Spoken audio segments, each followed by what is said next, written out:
Hello, welcome. This is Ryan of Happy Healthy Vegan coming to you Friday night with our Friday night live stream. So welcome everyone who can make it tonight. I know a few of our regulars cannot attend tonight, most notably late model / metalhead. So we'll miss you guys tonight, but thanks for letting us know that you guys have lives and have other things you got to do as well on Fridays. Unlike me, I'm just always here on Fridays. So anyway, welcome. Thanks everyone. I'm glad our moderators are here, at least Peter and Uncle. Thank you so much for being here with us. And if you need to rough up any like trolls or anything, you guys have my full permission, full blessings to do that. So anyway, good to see you guys. All right, so in case you're just tuning in, this is where if you're new, this is where we get together every Friday and talk about any and all things vegan. So if you want to find a chill group of people to hang and chill with and discuss vegan things, whether you're vegan or not, if you have questions, this is a good place to come. If you're a vegan, this is a great place to come. I know a lot of you guys live in places where there's not a lot of vegans near you, and we're some of your only friends you can communicate with who are vegan. I think that's totally awesome. I mean, not awesome that you're kind of isolated from vegans, but awesome that we can provide that community. That's super important. That's the number one reason, according to that Phonolytics study, why people quit vegan. Not because they were losing all their hair or deficient or anything like that, or even found it difficult to eat. It's just that they found some kind of social thing that wasn't working quite right for them, not having the support, the friends, the community. So we try to be a big part of that. Aloha, Vintage, AJ Vintage, and Redlocks, and Hutchie, and Blood Rose. Everyone's showing up. Yeah, again, Sarah / late model and Metalhead can't make it. I wasn't sure if Fu could too. He made a comment earlier like he was here, but couldn't do it. Vegan is super expensive. So that's the only barrier, Super Sam. Let me know if that's the thing. If we could remove this barrier of veganism being expensive, would you do it? And I'm just wondering, what's your motivation to actually want to be vegan? But there's this barrier of price. So let's see if we can work that out, and we'll see what happens. But let me know if you're committed, if we can work out the pricing. Do you truly want to go vegan? Or are you just saying that? A lot of people like to say, I'd go vegan, but, and there's always some kind of thing after. In your case, it's expensive. I'm not saying your reason isn't sincere, but there's always a but. So I want to address the but, if that makes sense. Yes, Sarah / late model, yeah, she's got a concert tonight, and Metalhead said he wanted to attend another live stream. Someone has a better live stream than mine, go figure. So anyway, it's all good. Christians, cool, so true. I helped you guys out. Yeah, it's not as expensive to be vegan as a lot of non-vegans think. I think a lot of non-vegans, they have an idea or a guess or a fantasy, an unjustified conception of how they think vegans eat, or at least some vegans eat. I don't know. I'm not sure. I think they think it's all about this expensive processed foods and stuff like that. And you can eat them. You can eat expensive stuff. Just like if you're a meat eater, you can eat really expensive stuff, or you can eat stuff that's not that expensive. It's your call. Hey, VLAM. Hey, Ryan and fam. I'm here, but I'll probably be in and out because I'm by yourself at work today. Just join us as much or as little as you can, VLAM. We're always happy that you can be here. So let's see. Super Sam, the person considering veganism, but it's too expensive. You said, it's not only that, but plants are living too, and they scream when they're being eaten. Oh, they scream? We ever heard that before? Let's see. Let's see if I got that somewhere. This is bananas. I'm going to leave your words on this board for all my classes to enjoy, giving you full credit, of course. Literally billions of insects get murdered. Well, I lost it. But anyway, yeah, plants are living. There's no denying that plants are living. I mean, 100%. We couldn't eat them if they weren't living. We're biological creatures, and we need to eat biological things. Yeah, I can't get by just eating granite or something, or sand or silicon or something like that. So you're absolutely right. Plants are living. But plants scream? You're implying that plants have sentience, and that's an excuse I love hearing, because it's so absurd. You really think plants are sentient, they have conscious experience, they have emotional life, they can feel pain, they can feel pleasure, they scream? No, plants don't scream. There is some study that said they can make some kind of like vibrating noise, but no one really knows what that means or anything. But bottom line is plants don't have the biological hardware to experience sensory experience. You need to have certain minimal things, like say a brain or brain cells, some kind of central nervous system. Plants don't have conscious experience, they don't have sentience, and they don't have agency like humans and animals have. They don't make decisions and carry out goals in a conscious, directed way. Hey, Fulmar Music, you sent out a happy, healthy vegan membership gift, and Parth got one. Welcome, Parth. Thanks for joining our club here. So anyway, let's see. Roberto Business says, which is more expensive, meat or rice? Exactly. Well, that's why I find it either a disingenuous argument or just an uninformed argument. And that is much better. It's just like you don't know. That's great. We can help you learn things. Unless you're coming here in bad faith, and you really have, some people say they would go vegan if X, Y, or Z were true. And once we show them that X, Y, and Z are all true, they still don't go vegan. That means you came here in bad faith and you just want to just engage with, just have you didn't want to engage with the topic. You just came here to troll or have some fun or something like that. But yeah, what's more expensive? Like the staple foods that we eat, like say rice, beans, potatoes, these are cheap. Some of the cheapest foods you can get in the supermarket. That's why I kind of chuckle when people say it's so expensive. Like, really? When I go past the steak aisle, and I rarely do, I notice that shit's expensive, man. You gotta be rich to be eating meat. Meat is not cheap. But, roll into like the potato sack aisle, you get like a 10-pound sack for like $6 or something like that. That lasts you a week. How long does 10 pounds of meat last you?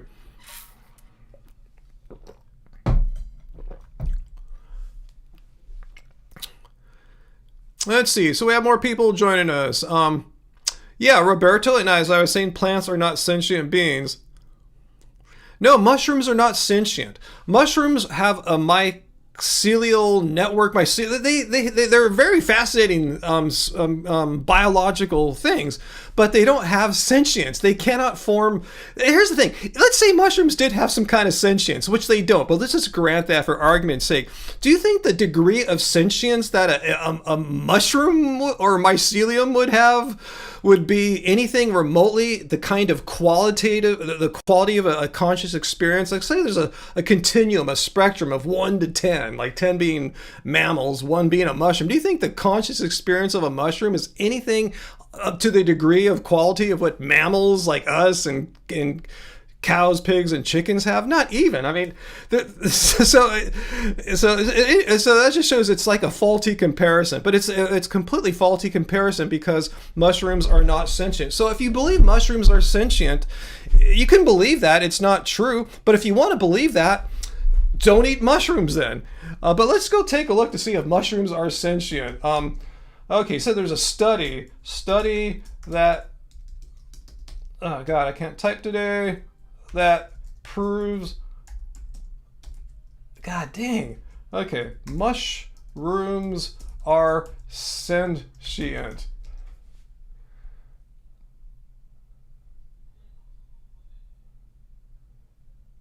Okay, the group made it as like to decide, but this is again using human language. Like, where is the sentience? Yeah, it made some kind of decision as to where to grow or something like that, and that's to be expected without having sentience.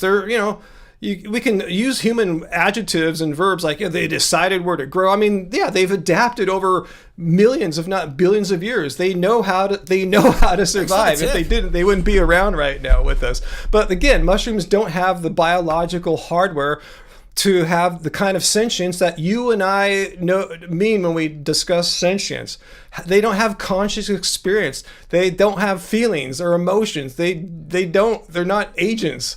But again, if you want to be a mushroom activist, go right for it. But again, if they, like I said, even if they did have sentience, it wouldn't be the same rich deep qualitative sensory experience with conscious thoughts, emotions, and feelings, families members that they're attached to, that we have as mammals. So so if you had to consume something like a human or a cow, pig, or chicken, or a mushroom, it makes, and if you believe mushrooms have sentience, it would make much more sense to harm something that can't properly know that they're being harmed and exploited and killed. So anyway, did I get a super chat tip there? Let's see, Peter, thanks. I saw you sent me some stories you mentioned. Yeah, Daily Mail says, if you want to live a long time, until 100, veganism is not the answer. Eat more meat. The probably answer is going to be like, most centenarians were not vegan. Yeah, because most vegans were born. If you want to be 100, you would have had to, what I'm saying is veganism wasn't around until like maybe the 1940s or 50s. Didn't get popularized until like the 2000. So yeah, people haven't had enough time to really be vegan for a long time. That's misleading. I'll take a look at that because the track record is like, if you look at how people who are eating a plant-based diet, how do they fare with their longevity? How long do they live compared to non-meat eaters? And pretty much every study I've seen that shows, the more plant-rich your diet is, the more years of useful life that you have. So it's kind of weird. I bet I could see, I'm already guessing how they're misrepresenting that. Yeah, good point, Roberto. Spiritual masters may say that a forest has some kind of collective consciousness. Maybe so, but then if that were the case, why is it totally legal and permissible to and just totally just come down and cattle ranching comes along and cuts down the forest to create pasture? So I knew who it was. I forgot your name already. You didn't come here in good faith. You really had no intention to go veganism. Once I called you out on the veganism is too expensive bit, all of a sudden you revert back to some kind of okay, where'd it go? Hang on one sec. Where's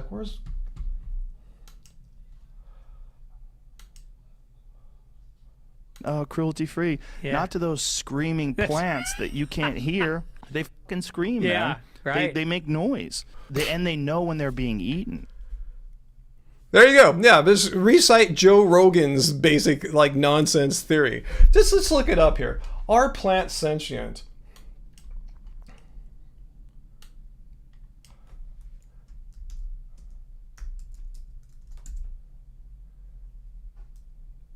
All right, let's just check it out. Are plants sentient? Okay, research shows they exhibit complex adaptive behaviors and communication. But are they sentient? Because as it points out next, they have no brain or nervous system. They have what seem to be like programmed responses, programmed through adaptations in their biology that have happened over millions, if not billions of years. But anyway, if you really think a plant is sentient, you would have a lot of trouble going through life if your goal is to minimize plant harm. Oh, there you go, AJ. Thank you so much for your super chat there, the weekly cult dues, and we're going to use it, AJ. Randy and I realized we haven't gone to our favorite vegan Italian restaurant since our dating anniversary last month. So here we are, already halfway through January. So weather's been nice out here. Yeah, we're thinking about going one like this weekend sometime. So we'll see. So thank you so much. That'll help us out a lot there. We need to go and have a little local vegan fun here. So thank you. Fulmar Music's talking about how expensive veganism is. Vegan food can't be so expensive because Fulmar Music says, quote, "I'm on welfare." An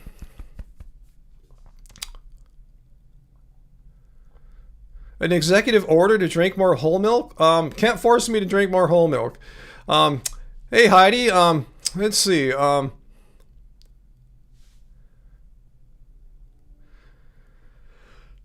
So anyway, Super Sam, again, let's just say your mushrooms are sentient, which I don't believe, but let's just grant that you can't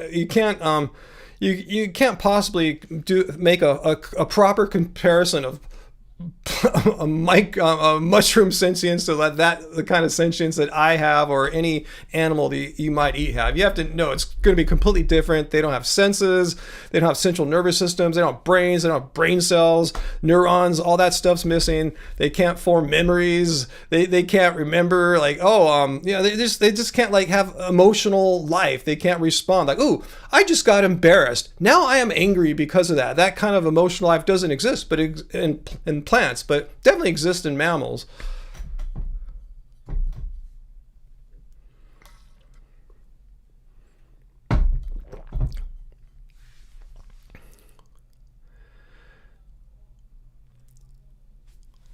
What's that, Carl? Green beans definitely scream if you don't cook them properly.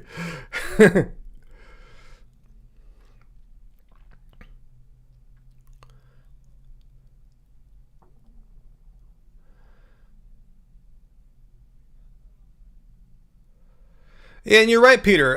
SNAP benefits, which are in the United States, government benefits. Yeah, you can buy vegan food. You can buy potatoes, rice, beans, vegetables, fruits, Beyond and Impossible meat products if you want to get that stuff too. Raisins, nuts, you can get all that stuff. So there's no excuse. So if you're receiving government assistance for food, you can use that on plants. There's nothing banning you from getting any plant product. You can get plant drinks. You can get oat milk, and you just can't buy like booze or something like that, or non-food products.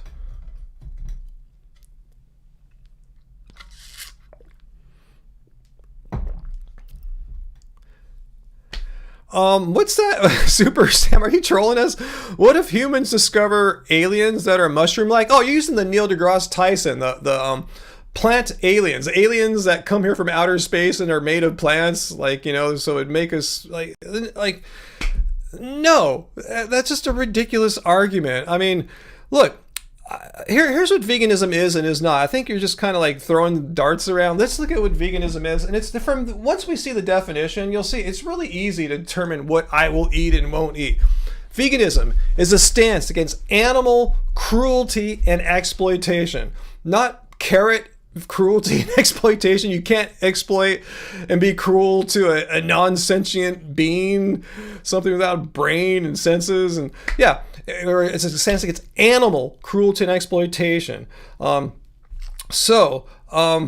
should set it for you. If an alien in outer space were made of vegetables, good for the alien. I'm not going to eat the outer space alien because I pretty much assume the alien would have the properties that animals have, that they have conscious sentience. They would have a lot of that and be able to travel space technologically to get here and all that. Not going to eat the alien. But just because he might be made out of a plant doesn't mean I won't eat a plant, because a mushroom from Earth does not have the type of high intelligence that a interstellar space traveling technological alien would have. So it's who cares what they're made out of? I'm not going to eat the sentient being. I'm going to continue eating non-sentient living things.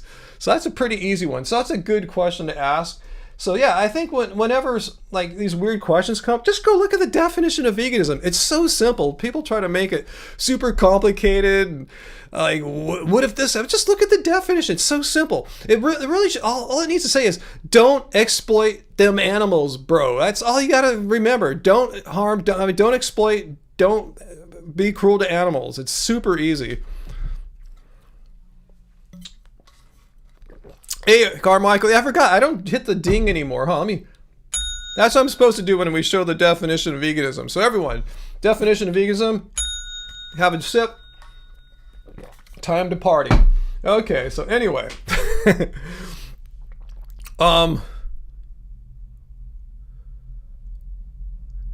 Peter, I'm surprised I ate that vegan ratatouille soup at Disneyland because the bread was all covered in garlic. It wasn't my first choice. We almost didn't eat it, but considering the time of the day and where we needed to be after that, and everyone was getting their meals right then, it was like that or nothing, I forgot what was going on right after that, but we needed to be somewhere else. It's like, we just got to eat this. This is our basically only choice right now. And it wasn't that bad. Okay, I smelled like garlic for a little bit, sucks, but what can you do? It wasn't hardcore. It wasn't like going to a gnarly hardcore Italian garlic festival meal or something like that. It was like, medium garlic. It wasn't like hardcore. Carl says, ask a mushroom anything you want to. They won't answer. They can't talk. I took a mushroom out to see a movie. Didn't have to pay to get it in. Yeah, it's fish heads. Fish heads. Roly-poly fish heads. Yeah, Uncle got it. Yeah, Uncle wins. Carmichael, what is for dinner? I'll show you my super expensive vegan dinner that Angie and I are going to have tonight, because I already have it half prepared. We have it half prepared. It's in the Instapot. Just a matter of me texting Angie in an hour and a bit, and tell her, hey, hit start on the Instapot, and when the live stream's done, it'll be totally ready for me. All right, this is going to be boring. It's going to be really boring for our long time viewers, but guess what it's going to be? It's going to be Tuscan kale peel-off. And let's look at these elitist ingredients that are outside the budgets of any person that's not like in the top 1%. Like, say, beans, legumes, one of the most expensive foods you'll find at the market. No, it's one of the least expensive foods you'll find. Even cheaper if you buy them in bulk, in dry form, and then like soak them and make them yourselves, like Late Model, who's not here tonight, does all the time. Sounds like she has like gallons and gallons of beans getting made all the time. So beans, one of the cheapest foods in the supermarket. Rice, it's cheaper than legumes even. There's different kinds of rice. This one's a blend, a wild rice mix. So it's got some more expensive black wild rice, but it's got also just regular like brown rice too. One of the cheapest foods in the world. Some sun-dried tomatoes, some kale. Kale's really freaking cheap too. So this is super cheap. This recipe, even though it's just for me and Angie, if we had a guest over, it would definitely feed 3, maybe even 4 people, but we just kind of pig out on this ourselves. It overstuffs us. It's a lot of food for a relatively low price. So I wanted to show a real world example what a longtime vegan like me and Angie, what we eat on a regular basis. There's one of our very simple, non-expensive, non-elitist, non-privileged meals. I mean, look at that. That's like peasant food, right? Isn't that what peasants like? Oh, rice and beans. So like, yeah, but they can be delicious too. So anyway, Carmichael, I haven't even looked at to be honest with you about the food pyramid. I haven't seen the old food pyramid since maybe like 2016 or something like that, almost 10 years. And I don't remember it then really much. And now I haven't looked at it. I don't give a shit. I've never looked at a food pyramid. So, yeah, I'm going to eat like that, because last time I checked, the food pyramid was not vegan. So any advice on there doesn't really apply to me. Have so many servings of dairy and meat and like eggs. No, fuck that. I'm just going to eat a balanced, sensible vegan diet. I'm not going to freelance and just invent my own thing because I think I'm so freaking smart. No, I'm going to have a balanced, sensible vegan diet like all these health organizations around the world say to do. I just had the doctor yesterday for an annual physical type situation, and I was telling him, I eat a balanced, sensible vegan diet. Hey, 1 second, guys. He said, which kind of vegan diet? I said, it doesn't really have a name. It's like whole food based. It's the kind of diet that health organizations recommend to eat. They recommend that we eat a balanced, well-planned vegan diet. It's whole food based. That's what I do. No fads, no trendy thing. Just eat a basic, boring but healthy diet. So yeah, that's I don't know why I got on that. But yeah, but that's why I don't look at the food pyramid. I already know how to eat. I don't know why they have a food pyramid for. Honestly, it's just, be completely honest, everyone watching right now. Have you ever been, or do you know anyone personally who's ever made a diet for themselves and or their family because the food pyramid exists, and they said, yes, I must eat like the food pyramid. I'm going to make my meals like the food pyramid. Like, I don't know people that do that. I've never done that, and I've never met a soul in my life, and I'm 58 years old.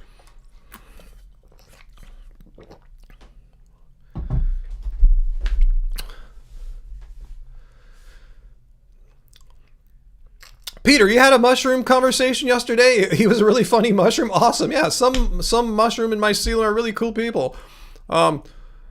Super cheap gumbo, Carl. See, beans, rice, and okra. Yeah, we have stuff like that. Again, peasant food, right? Isn't that the essence of peasant food? That our elitist vegan diet, when you boil it down, it's just really like cheap peasant food that most meat eaters would like be horrified. Like, you can't have it both ways. Either we're eating really expensive food, or or there's a cheap peasant food that makes you want to barf because you think it's so gross or something like that. Which is it? Anyway, Super Sam, never had vegan cheese. There's many great ones around right now. What's our favorite ones out there? I used to like Miyoko's, but since she got ousted from her company, I haven't been supporting them. Follow Your Heart. What are some other good brands? Dea's been around for decades. They're not the best, but they're probably the most widespread. You can find them in most places. As far as like a decent quality, vegan pizza. So anyway, you're an Italian peasant, Luciano. Awesome. Oh, you gotta go? All right, cool, Peter. Well, Uncle's still here, right? So, Uncle, you can't go, right? You're forbidden from going because Peter's gone. So hopefully you can help me out in case things get trolly. But bye, Peter, and thanks for all the video suggestions, and I'll have a look at them this weekend. And oh, Chow, yeah, spelled like is it CHAO, or is it? No, it's not Chow, like Italian Chow, right? But yeah, Chow is a great vegan cheese brand. Violite, thank you. These are brands I've bought many times over the years. So right now there's really good plant-based cheeses. That wasn't always the case. Like say 10 years ago, it wasn't quite as good as it is now. And like 20 years ago, it was really bad. And 30 years ago, it sucked big time. So yeah, it's been steadily improving over the years as people learn more about how to make vegan stuff like more authentic in the sense that it has like the taste, texture, and like melting properties of non-vegan cheese. And before it used to just not melt. It tasted like rubber and it was gross. And that was, I remember vegan cheese in the 90s. We've moved a long way past that. Rebel Cheese. Thanks, Cheesy the Mouse. I have not heard of that brand. I assume it's a brand. I have yet to try it, but I'll keep my eyes out for that. So anyway, Violite is all right for grilled cheese. I just remember it being a good brand in general. Anyway, I can't remember which brands we buy here at our local markets. Like we don't buy them all that frequently, so it's just not ingrained in my brain. But all these brands here, I would get if I saw any of these brands that I mentioned, except the one I never tried. I'd probably just get, that's what I get, those brands.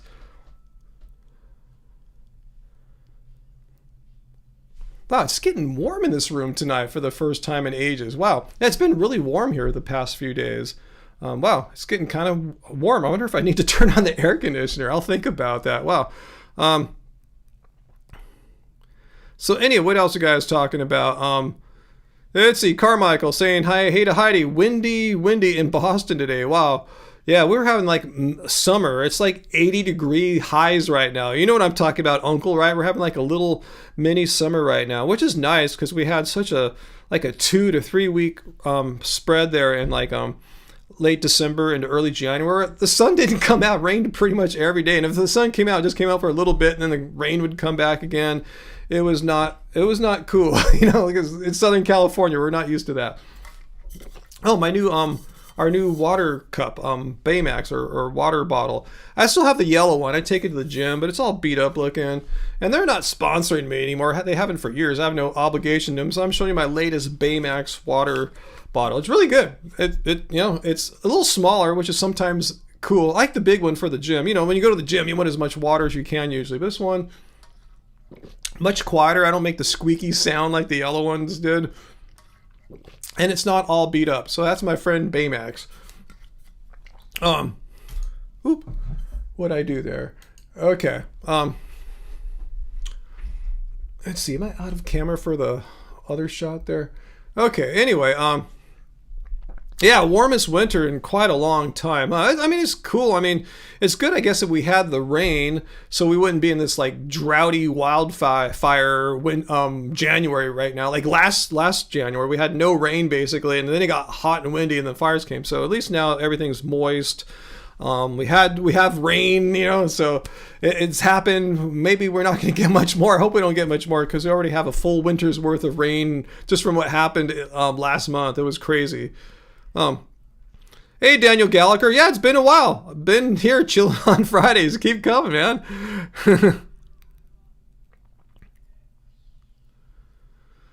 Let's see. AJ, it's 20 degrees here, Ryan, if you want to cool off. Well, yeah, you probably think I'm insane thinking, wow, he's got to turn the air conditioner on right now. But, I mean, it's warm. I mean, let me just tell you what it is outside right now. Because, remember, I'm on the West Coast. It's probably not as late here, but right now it's 65 degrees outside right now, and this room is at least that. It's probably a few degrees warmer than that. When I have the doors closed, all my lights on, my two 27-inch monitors on, one up here, one over here. It's a lot of stuff generating heat. In fact, the monitors are pretty warm. I could feel, like, if you put my hand right underneath them, you feel the heat coming out of them. So anyway, yeah, you have to start watering the lawn again, huh?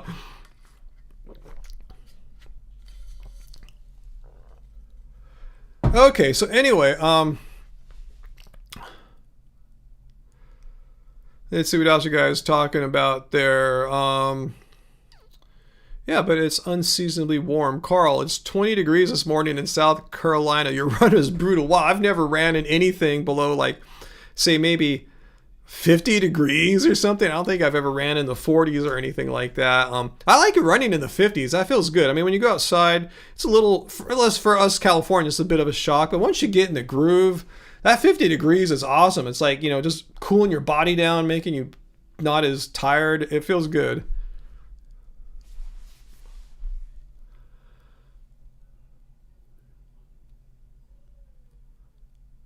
Let's see. Let's see. I haven't heard of that, Blood Rose. Cocomel. Have a plant-based chocolate drink made with cashews, peas, and chocolate. Velvety continental style. Can you work up a sweat in 20 degrees? That, I don't know. I'm going to turn the AC on. This is too much for me. All right, let me turn the AC on in January. Let's see. Make sure I have the right thing here.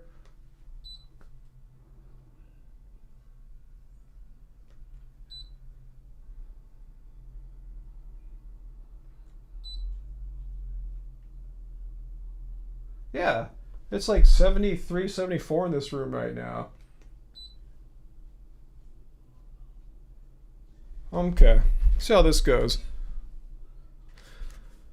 Yeah, I just don't like it hot. No, I don't. I have, my windows are like sealed shut here. I put an extra layer of glass out to make this room less exposed to external sounds coming in, so I can make videos, I can record music. So yeah, there's no way to open a window in this room, unfortunately. So anyway, Nikki, you got the Gracias Madre cookbook. Well, that sounds awesome. Wow, I'm bummed our local Newport one closed, but at least, yeah, there's the one in Los Angeles, West LA. That's too far. I'll just never go there again, probably, because that's just such a bummer drive from here. It's a horrible drive, going through all the heart of LA traffic. You get there, it's crazy busy, hard to find parking. So unfortunately, I'll probably not see Gracias Madre anymore. It's so nice. The Newport Beach one is like easy to park, drive down the coast, super chill, no freeways. It's gone though. The only reason it's gone because only vegan restaurants are closing, right? That's what I learned. Any restaurant that's closed in the past 3 or 4 years, they're all vegan. Just kidding. Let's see. Never tried tree line cashew cheese. Well, you guys know some brands that I don't. BZ Vegan, you think spring is coming early? Why do you think that? I mean, maybe you're having the same kind of effect we're having right now with the high pressure system blocking out the storms. I don't know how it's going for you guys in the Pacific Northwest. Usually when we get like good weather, the storms are still hitting you, but maybe the high pressure's so far north, you guys are experiencing that ridge of high pressure too. I don't know, but it seems like spring right now. I mean, our garden's going crazy from all the rain from last month and all the sun now. There's a lot. I had to go out and just like whack a few weeds out there today, just because it was getting out of hand. And I didn't have time for it. But I go, if I don't do that now, another week or two goes by, it's gonna be crazy. So anyway, hey, Luciano, I do feel as if you missed nearly all my messages, but I do not take it personally. I'm sorry, Luciano. Let me look up there. Let me take a look. So, yeah, I'm just, I have vegan brain frog, so I'm not the most, I haven't seen a message from you in a little bit here. I'm scrolling up, Luciano. I'm scrolling up a long ways. I don't have timestamps. I can't tell you how long ago was you last left a message, but I haven't seen any for a little bit, so keep messaging. That's my message to all you guys.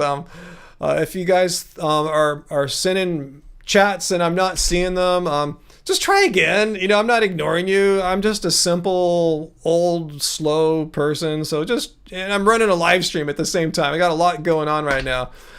So yeah, just send me just send it again, copy and paste if you can. Yeah, don't take it personally. I'm not ignoring anyone. Seriously, I don't ignore people here. But it might seem like it, but it's not true. It's not the case. Okay, so, it's starting to get a little cool here. Let me raise the temperature up a degree.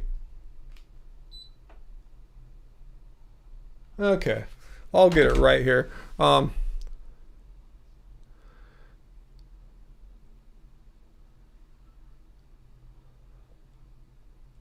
What's that Fulmar music? Ultra Outer Brain, 2 out of 4. Emotions, 3/4 century, 1/4 reptile brain. I'm totally lost on that math there, but it sounds interesting. Luciano thinks that Streamlabs hates you. No, it shouldn't. Streamlabs would only do 2 things. The big chat that you guys are all seeing there, that's a purely YouTube thing.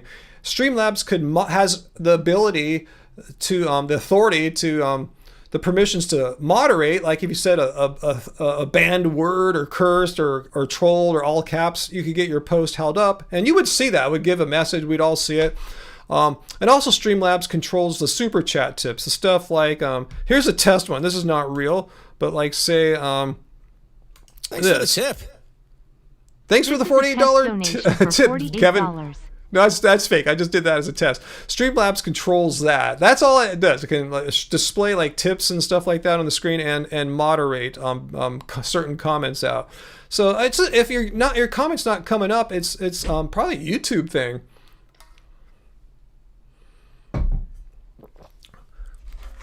So anyway, wow. Let me change the temperature one more time. Okay. It's weird. My AC, this room's so small, if I turn it on, it's like freezing. But without it on, it's kind of hot. So, oh well. Anyway,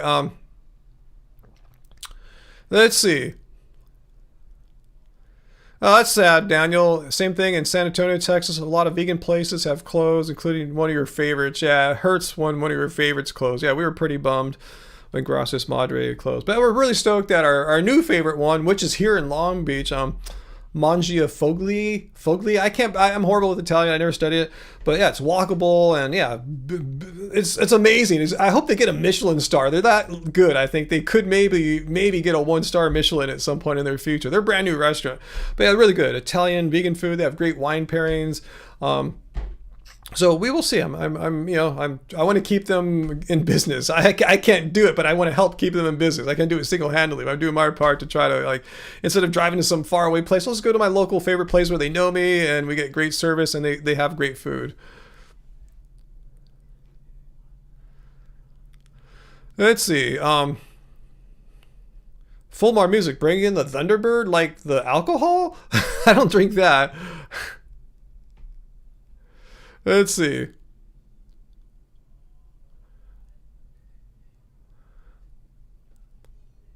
Let's see. What's that, AJ? I was like, woo, Kevin? What are you guys talking about there? Well, I have no idea.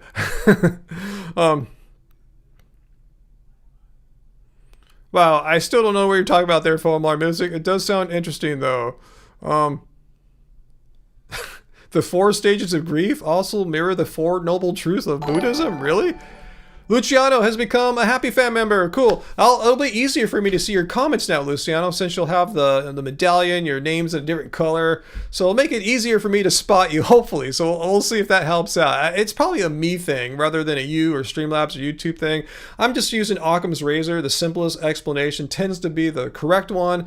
And what's more plausible? I'm just tired and old and vegan with brain fog, as we all supposedly have, according to VD. So that's probably the most reasonable explanation. Not that I'm deficient and have brain fog, but just I'm making mistakes because I'm a tired and old human. Remember, yeah, Friday is a typical gym day for me. And thanks for the super chat too, Luciano. Thank you so much. You're a member and you made a tip. So yeah, like I said, your name is in green now. At least for me, you have the little star medallion thing next to your name, so much easier to see your comments. Oh, the fake Kevin super chat. That's what you're talking about. Yeah, that fake super chat tip. Yeah, I showed you that. Yeah, like Kevin, I said this is this is what Streamlabs has control over. That graphic that comes up on the screen. That's a Streamlabs thing. I said let me show you a fake tip here. It's really not going to be that. It's not real. It's not. There's no $48 tip. Peter, should vegans supplement with creatine? I've read about that. I've never really supplemented with creatine, but I understand it's not necessary. I mean, if it were necessary, I should be dead or sick or something right now. Who knows? Maybe I'd feel better with creatine. I don't know, but just look it up yourself. Talk to a health professional rather than a music producer, which I am. I never spent a day in medical school or working towards a degree or credential and to be a registered dietitian or something like that. So just do your own research on that. But from just my own personal example, and I'm not sharing this as a hope that you should do as I do because I have it all figured out because I'm so almighty and all knowing and bitching. No, I'm just saying I haven't ever supplemented with creatine. Let's see. Oh, I see Streamlabs doing the moderating. Raw, dog, and vegan. Please refrain from spamming caps. I didn't see your comment there, so I apologize if it was in good faith, good intentions.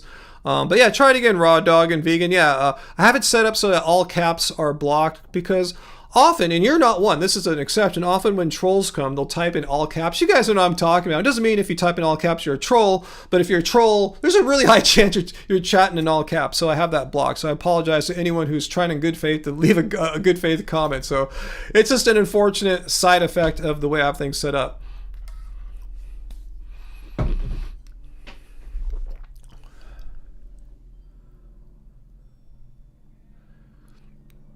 Yes, I am a kind cult leader. I'm also a cult member too, but I am the vegan cult leader. But let me know if any of you other guys, anyone watching right now, if you guys supplement with creatine or anything like that. I know there's a biomarker that you get on your blood labs called creatinine, and I thought it relates to creatine. Am I right? See, I'm not a medical doctor or anything like that. But I just had a blood lab last month, and I remember my creatinine was strong. It was totally fine. I don't know if that's a marker for if you're getting enough creatine or not. Anyone know? Anyone more intelligent or more learned than I am on these matters? If so, comment down below if you can tell me the relationship between the two.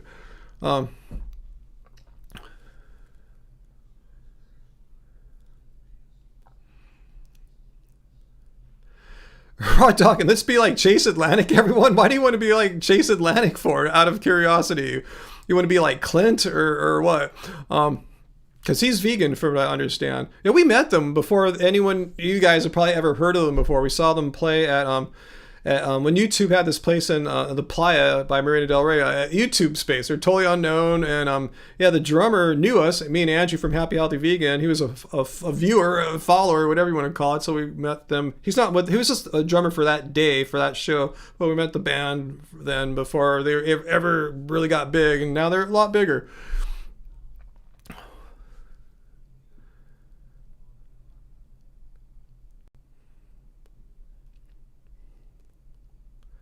Yeah, Allison, I don't want to even talk about this nutrition stuff because it's totally outside my wheelhouse of knowledge.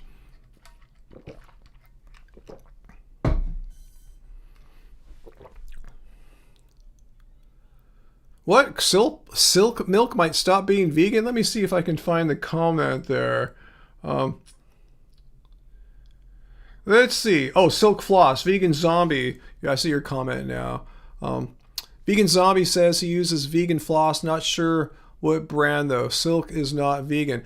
Hey, I'm using a vegan floss right now. I totally don't remember what brand, if it's a big one or some little, garage operation of floss. I don't know. But yeah, it's totally vegan and it works on my teeth. I told Angie, whatever this one is, this is a good one. So if you ordered it, get some more of it.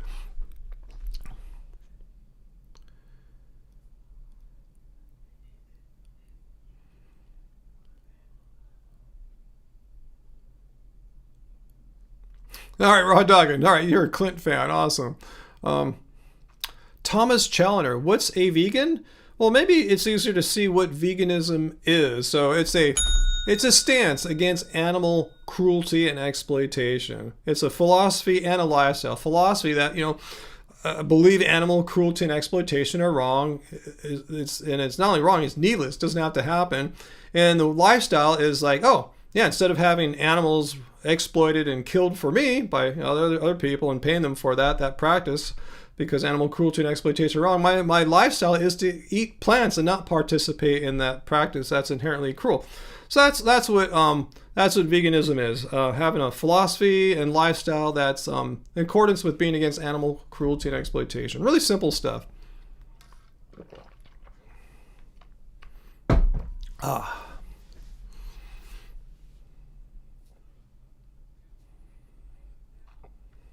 Okay, Cheese of the Mouse says creatinine is different. It's a measure of how well the kidneys work. Good, because my creatinine was good.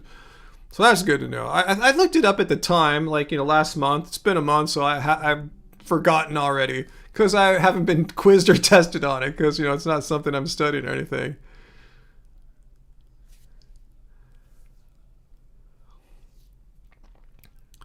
So anyway, Daniel, what has made me such a humble person? I don't know. I mean, that's a bad question. Like, I agree with that. I mean, I am humble. I also am confident and have pride in things that I have a justified reason to be proud about. But I don't take it to my head too strongly, you know what I'm saying? I try not to be conceited or narcissistic. It's not something you can try to not be conceited. I don't know if you can try to not be narcissistic. That just might be something you're wired to be. And fortunately, I'm not, so I don't have to worry about that. But yeah, thank you for that. Okay. Yeah, I thought Heather. Yeah, I thought AJ was talking about silk milk too, so she had me worried there for a second. Yeah.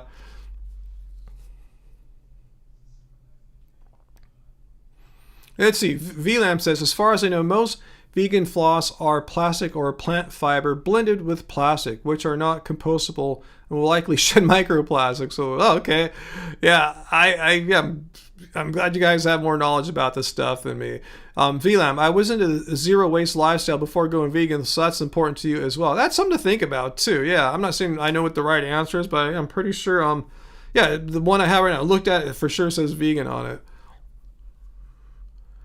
AJ, this Wednesday was your 12-year vegan anniversary. Well, awesome, AJ. That's totally awesome. 12 years vegan. That's awesome. Congratulations. Let's do a ding for AJ. That raise a glass, toast AJ. 12 years vegan. Wow. See, it's not that hard, Once you get a few practices set up in your life, you know what to get at the store, at the grocery market, you know how to deal with restaurants. It's not that hard. Would I consider myself to be stoic? I don't think so. I mean, I read some stoic philosophers back in college, so I have a basic grasp of stoicism. I don't think so. I mean, there might be a little stoicism in my psychology, but it's not like a school of thought I follow or something I identify with, like as far as psychological attributes that I believe myself to have or aspire to have.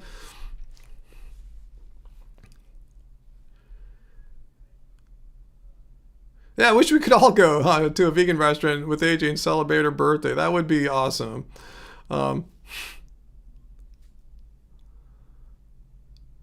What's that Daniel thinks? The most humble response I've ever heard. I try to mirror your humbleness. I'm a good influence. Well, thank you, because I really mean that, Daniel, because, there's so many just toxic people online, I mean, there's so many, especially in like food spheres. Not to say what I'm doing is about food, it's secondarily or tertiarily about food because it's against animal cruelty and exploitation. I mean, there's so many people that have to deal with, some are vegans, a lot of them are like carnivores and stuff like that. They're just mean people, right? They're conceited. They don't know what they're talking about. They don't know. It's a total Dunning-Kruger effect going on with most people.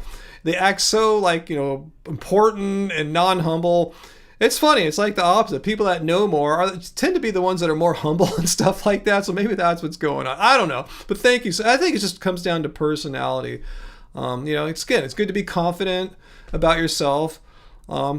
It's good to have pride in things you should be proud of. But yeah, I don't see how being unhumble is a virtue. That is not a good quality.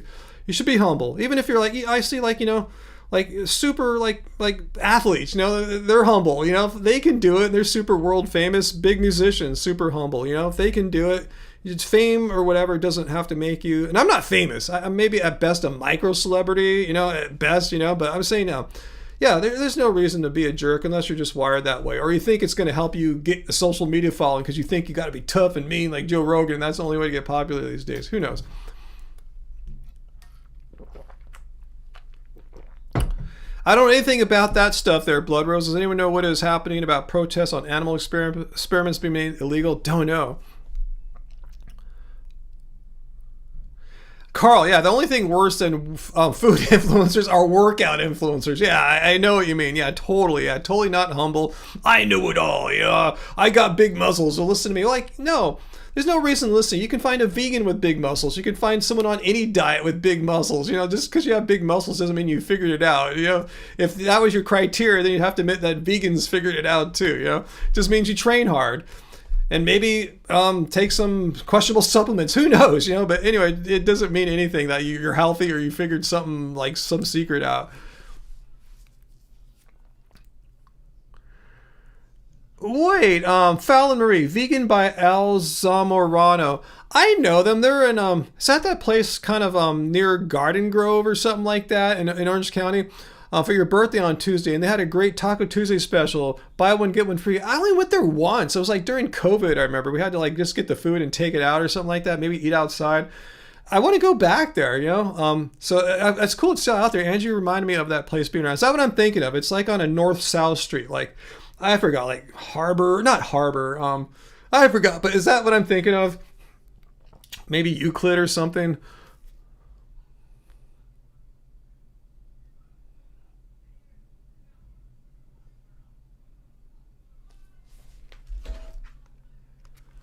I'm going to change the temperature again, feeling kind of warm. Uncle, if you're good, you don't have to prove it. Yeah, exactly. Just be yourself. If you're good, if you're just naturally good, just be you. You don't have to like do anything special, you know, just do your thing. Not to say that's me, but I agree with that statement.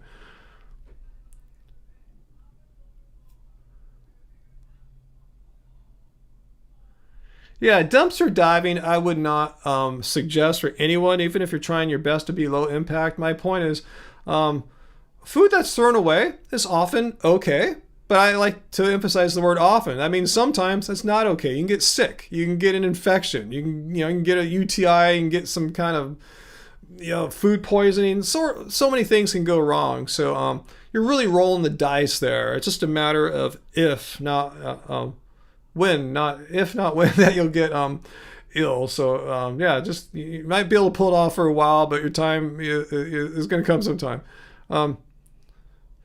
Let's see. Oh, in Costa Mesa off Harbor. Okay, I think I know what you're talking about. Is it kind of near what's that called? The circle thing? I forgot what it's called, right where the freeway ends. I remember I went to a vegan place not too far from there, maybe 7 years ago. I haven't been back in a while to that area to eat.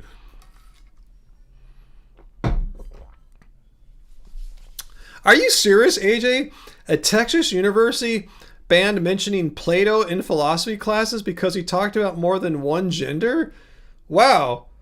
That's effed up. I mean, you're denying people in Texas, at least this one university, from learning about all of Plato. Plato's one of the most what's the word I'm looking for? Just important philosophers in the history of philosophy. It's like, it's been argued that all of philosophy can kind of be traced back to Plato or Aristotle. But anyway, that's because that's not like an even important part of his philosophy or anything like that. So you're going to miss out on all the educational things that you can learn about Plato because of this one little thing that's not central to any argument I think he's ever made. Wow. That is just throwing out totally the baby with the bathwater there, just based on ideological reasons. That's crazy. Wow. So now we can toss out famous historical figures from being taught in our educational systems if something they said even hundreds, if not in Plato's case, over 2,500 years ago, around 2,500 years ago, don't match up with current day like religious or political ideology, that is effed up. I could see Plato was talking about, we're gonna like unalive babies and eat them or something like that. Okay, maybe they'd have a point then, perhaps, but just because he made a statement about the total number of genders out there and it disagrees with your ideology, that's the reason to toss him out, one of the greatest historical figures of all time. Wow. As far as it being taught in education systems, wow, that's crazy. It just passed Baker on Harbor Boulevard. God, I haven't been down to Costa Mesa for a long time. I used to go there a lot because back when I had those 1980s diesel Mercedes-Benz cars, my mechanic was in Costa Mesa. He's probably still there unless he retired. So yeah, I was down there quite a lot. He was kind of up on the Mesa before it turns into Newport. But anyway, Anyway, I miss the good old days.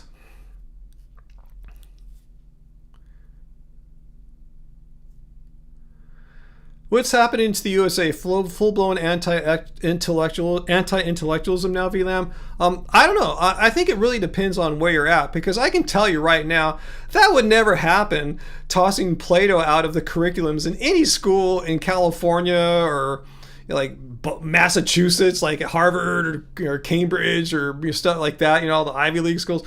Unless it were perhaps maybe a particularly like hardcore private religious school, then maybe that could happen, but I can't see that happen in any public school, especially one on like the coasts, because that's just ridiculous.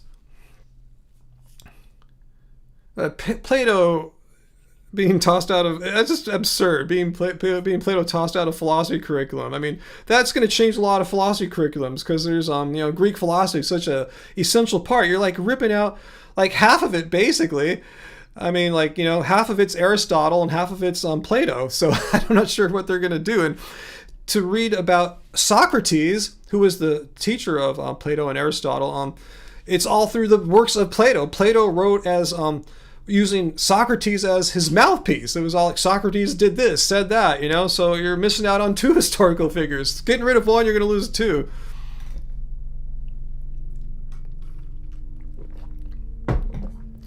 Oh, Ollie, I haven't seen your question right. Let me see your question. Do I think let me see. Let's see. Do you think sentient have inherent moral value? I made a video about this. Let me see if I can find it for you. Let's see, 1 second here. Browse web. Let's see. Happy Healthy Vegan videos.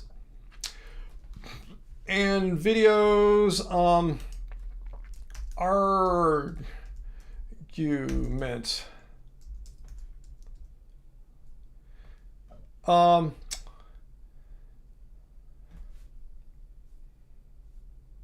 Where'd it go?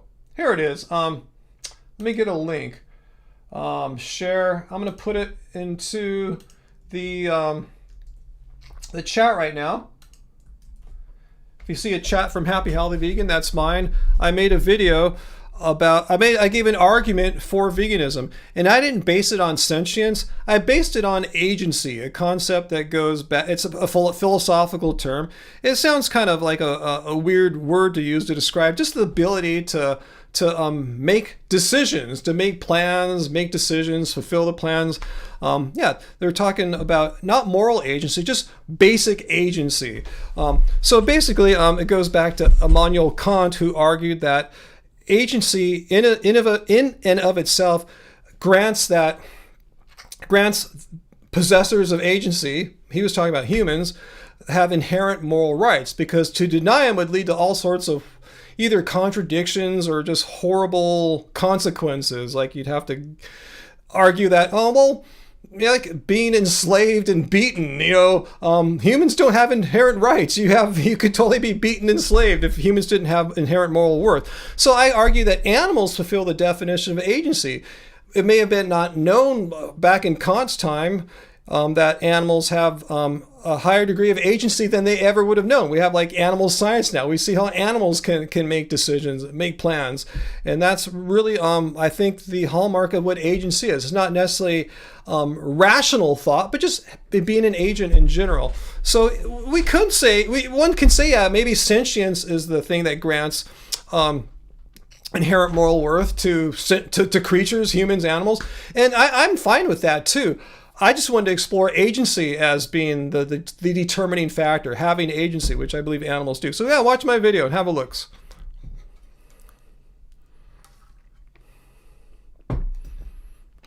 So anyway, enough about philosophy for right now. But yeah, check out the link to my video there from Happy Healthy Vegan. You'll see it there in the chat. Alif says, so to you, killing an animal and a human is equally wrong. Yeah, that's basically what I said. People as agents or having sentience, that in and of itself gives them inherent rights to not have people to kill them, not to interfere with their ability to pursue their goals as rational agents. It gets really complicated. I don't want to get into deep moral philosophy right now, but yes, because of these attributes that people and animals share, that is sentience and agency, that gives us certain inherent rights to pursue our goals, not to be treated in an exploitative manner, not to be kept enslaved or anything like that. I believe that. What is agents? You're going to have to look up agency. I tell you, agent means basically, look up agency in philosophy. It just basically means, does what we're talking about, be it a human or animal, is the thing in question have the ability to make decisions, to make plans, to set goals and fulfill them. And in the case of humans, yeah, I have a plan. I'm going to have Tuscan kale pilaf tonight. How am I going to fulfill it? Well, I already have the Instant Pot ready to go. I just need to text my wife in about half an hour to go hit start on the pot, and it's there. Animals similarly can make plans. They can make decisions. They might have a goal like, gee, I'm going to go wake up my human out of bed so it'll get up early and feed me. They make plans, they execute them. That's what agency means. The ability to think, not necessarily in a rational way, but in a goal-oriented way.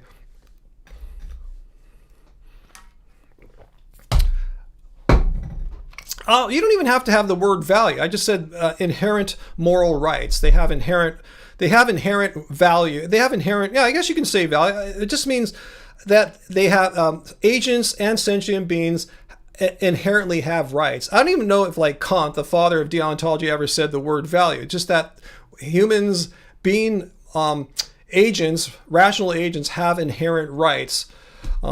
And it's a universal principle that holds. So anyway, yeah, you can read up on deontology and Kant and agency. This is not the scope of this live stream to make this like a philosophy class or anything. I'm just giving you the broad outline of the philosophy, and you could check it out all you want. But do you think that animals have no rights? Is that where you're here to argue? And are you trying to argue from a Christian point of view? I thought I saw some God or Jesus thing up there. Does that mean that if you believe in God, you can like kick animals in the head? I'm not sure where you're going with that. If I read it correctly, rights meaning the right to basically agents. Let me just get it just really quickly. I don't want to bore you guys.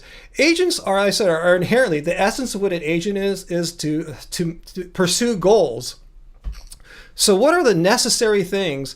And again, that's what agents do. That's the essence of being agents. We're goal-setting creatures. We have goals, we set goals, and we try to reach those goals, make those goals become achieved.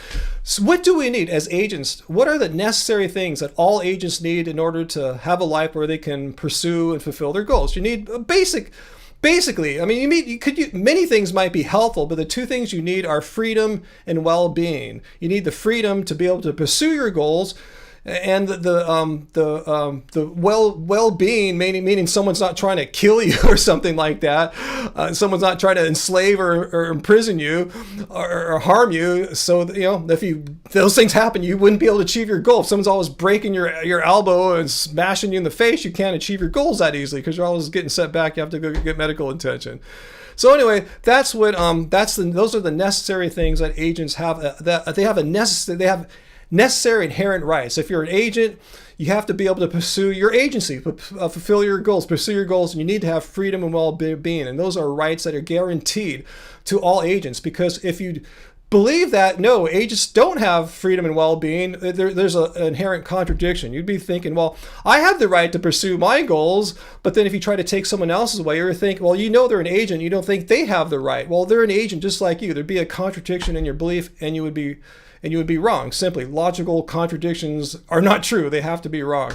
So anyway, that's it. Rights they're given by necessity. The rights necessarily follow from the definition of what an agent is. Again, an agent is, by definition, its essence, a goal-pursuing being. And what are the necessary things that all agents must have in order to pursue goals? Freedom and well-being. And to deny freedom and well-being is a contradiction, because you'd be affirming your right as an agent to have freedom and well-being to pursue your goals.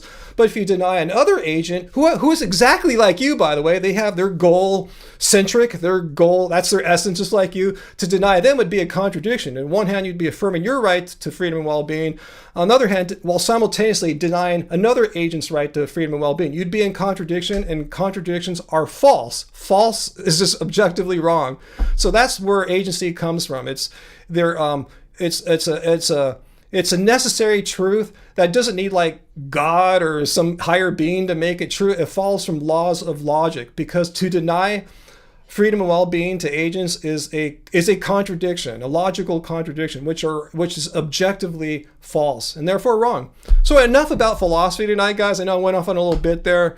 So anyway, yeah, let's move on there. But that's where the idea of inherent rights comes from. It's a principle that follows through not falling into a logical contradiction, to deny agency and freedom, well-being that agents and rights that they have. Anyway, well, if that's your goal, you would just be wrong. You could do it, but you'd be wrong, because you'd be denying animals who are agents their rights to freedom and well-being while pursuing your rights to freedom and well-being. So yeah, you can do it. There's no animal protection force to stop you in your tracks or anything if you eat an animal. But if you want to look at it from a moral point of view, and again, morality is not about policing. It's not about a system of laws and putting people in jail. It's the art and science of determining what actions are right and which are wrong. So you would be wrong, because you would be in contradiction. You as an agent believe you have the right to pursue your goals and you need freedom and well-being, but you would be denying other agents that same right. So you would be wrong. So enough. I'm glad you're here, Alf. Is that your name? It's fun engaging you in a philosophical debate, but for the courtesy of my other viewers who don't really give a shit about the deep waters of moral philosophy, these aren't even the deep waters. These are just putting our feet dipping our toes in the ocean of moral philosophy. But anyway, that's what it goes. Wrong according to what? Wrong according to logic, because to deny freedom and well-being to other agents, you would be in contradiction. Once again, you would be affirming your right for freedom and well-being while denying other agents that same right. You would be in logical contradiction and therefore wrong. Objectively wrong. So anyway, that's it. That's all that's going on. So anyway, what else do we want to talk about, fellas? VLAM says, vegan philosophy with Ryan could be a whole new series in the channel. But see, it's kind of boring, right? You know, it's maybe interesting for a couple minutes, but unless you're already philosophically inclined, it gets boring really quickly. But you don't have to know any of this stuff. All you really got to know as a vegan, is that I make a lot of videos, and furthermore, all you really got to know as a vegan is that it's a stance against animal cruelty and exploitation. You don't need to understand ethics or moral philosophy. You don't need to understand deontology or agency or anything of the sort. All you need to do is understand that animals, if you believe in animal cruelty and exploitation are wrong, you probably believe that animals have inherent moral worth. Not that animals are moral agents. They don't necessarily make moral decisions like we do, like what we're thinking through here, in a rational moral sense, but they have inherent moral worth, just like humans have inherent moral worth. Humans are morally worthy creatures, meaning they should not be enslaved. You should not beat them up or anything like that. Same with animals. Same thing. Animals, as humans, have inherent moral worth due to either them being sentient or having agency. So anyway, that's it there.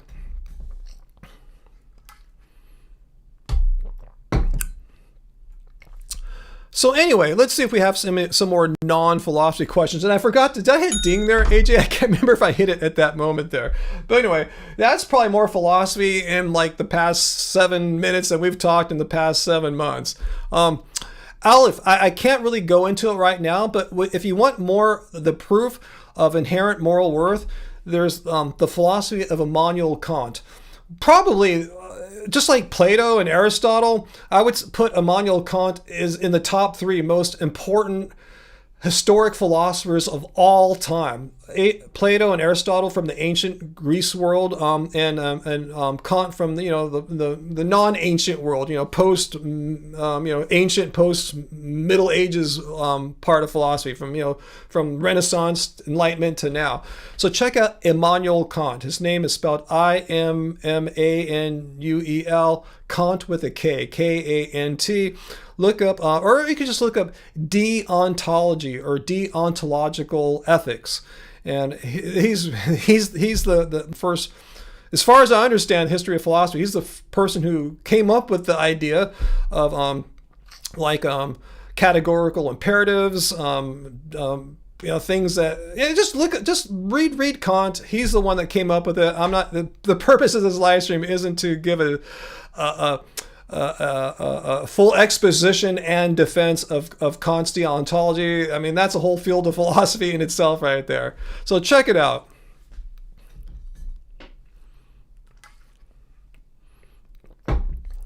What's that, Velam? People on the internet. Yeah, that's what I've noticed too. Yeah, people on the internet love to talk about vegan when they really don't know anything about it. So a crash course in veganism is gravely needed. That's part of the service of this live stream. And that's part of what I do in my response videos. When I respond to Daily Mail and other knuckleheads talking out their ass. They don't know their head from a hole in the ground, especially when it comes to anything about vegans or what vegans eat or the science of vegan health and nutrition and longevity and stuff like that. So anyway,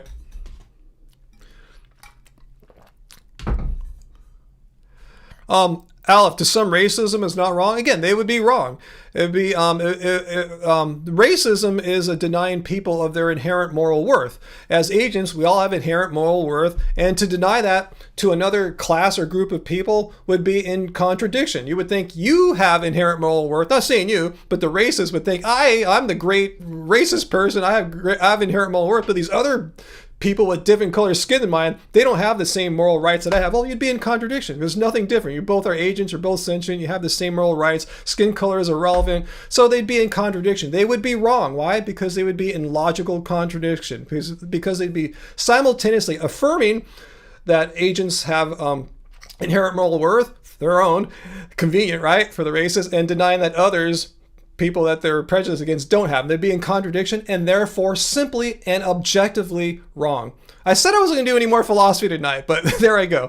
So anyway, just because some people think racism or other effed up things are cool doesn't mean they're right. Just like when the dumb kid at school says 2 + 2 is 5. Well, they're just wrong, They can say something that's wrong. They can believe that, just like a racist can believe that their color of their skin makes them a better person than other people with different skin colors. They can believe that, but like the dumb kid at school that says 2 + 2 is 5, both cases, what they share in common is that they are objectively wrong.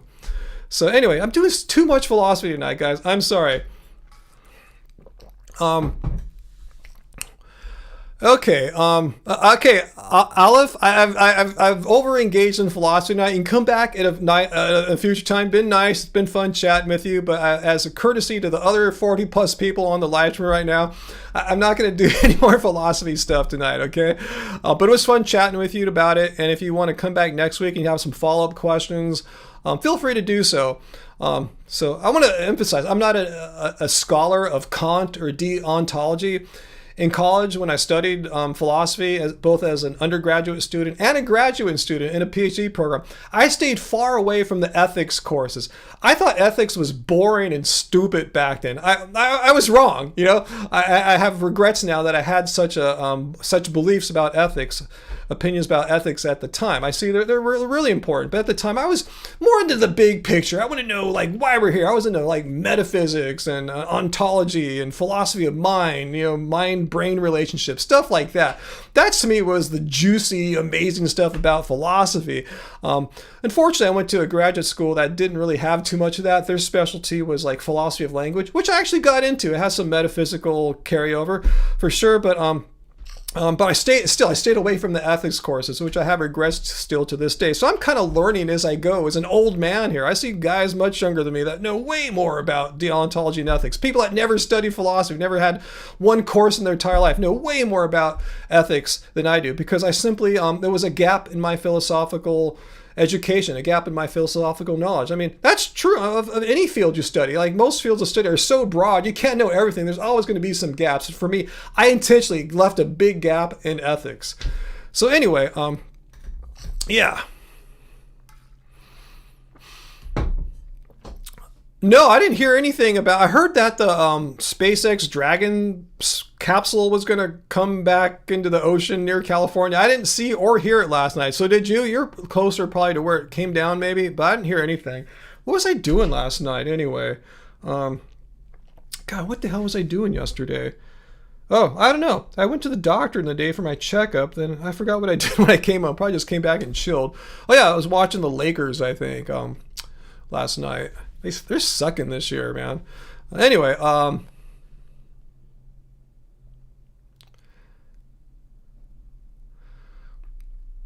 Carl, no, I don't. I kind of disagree with what you're saying there, Carl. But I like your sentiment. You said Aleph shows what is wrong with going deep into philosophy.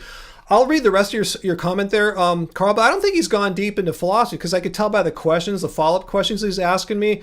I don't think he's gone too far into philosophy, or else I wouldn't have had to explain deontology and Kant and some of the things I've had to explain. I'm not saying this is bad on Aleph or anything like that. I'm happy to explain, words, terms, or concepts that are like more philosophical jargon or philosophical terms that your average person doesn't get. I understand. Anytime you're in a specialized field, you're going to have words that work in your field, and if you use them outside of that, they're kind of meaningless. So that's cool. But anyway, he keeps coming back to whether anything is objective. Well, I proved several times how you can have objective truth in philosophy just by showing that to deny a proposition would lead to contradictions, and contradictions are automatically false. You can't have both A and not A to be true. It can't. It can't be like the sun exists and the sun doesn't exist. You can't have both propositions true at the same time. It's a contradiction.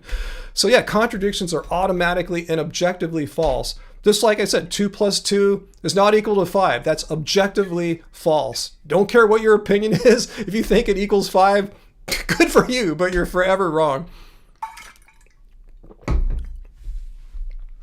Yeah, I've seen one of those re-entries before, Uncle. It's pretty trippy. Yeah, like a meteor/alien invasion or something like that. It's pretty trippy.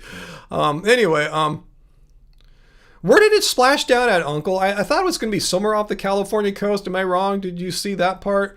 Because you saw that there are curious dolphins there. Let's see, Estenhart. Plato was asking the right questions about human exceptionalism. Huh? What are you talking about there? I mean, there's again Plato and Aristotle, both such broad, vast, deep philosophers. They have so many writings, covered so many topics, and most of us who studied them formally didn't read every last bit, or at least for me, maybe I read what you're talking about there, but that was the 1980s when I was an undergrad reading Plato and Aristotle. So it's been a few decades for some of that information to decay over time, as new information has entered my brain about like veganism and other interests I've pursued since philosophy. You're going to go, Luciano? We're done. I think we're done with the philosophy stuff there. Anyway, Howling Moon Cinemas. Yeah, I've heard about the new food pyramid, but I didn't even know what the old food pyramid said. Like I said, I really don't care about it because it's not vegan. So if it says have a serving of dairy, have a serving of eggs and meat, like fuck no, I'm not gonna eat that because some government guy says so. I'm against animal cruelty and exploitation. I don't care what a food pyramid or a food rhombus or whatever says. I'm not going to eat animal bits. So anyway, but yeah, good night, Luciano, if you're still here.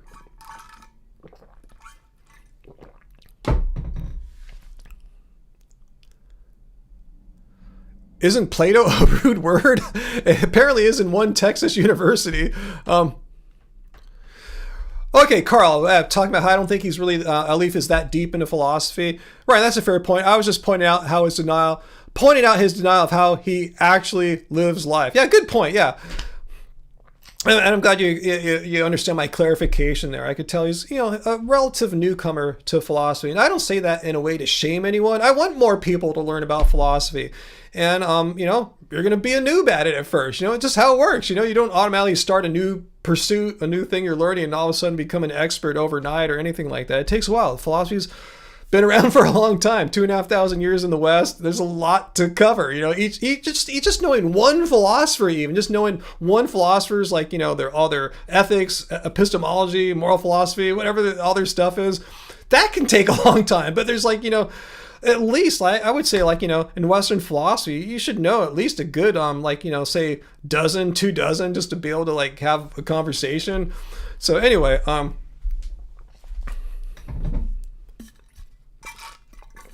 Mitchell Heldon, we just talked about why veganism is moral, and I promised our audience who are not here for philosophical arguments and philosophical explanations that we would do no more philosophy tonight. If you want to come back next week, we can do it again perhaps, but I just went through a whole explanation pointing out the objective truth that veganism is a moral philosophy. It's not subjective. It's not something you just have an opinion and we'll disagree to disagree. No, there's an actual right or wrong, objective right answer as to whether veganism is moral.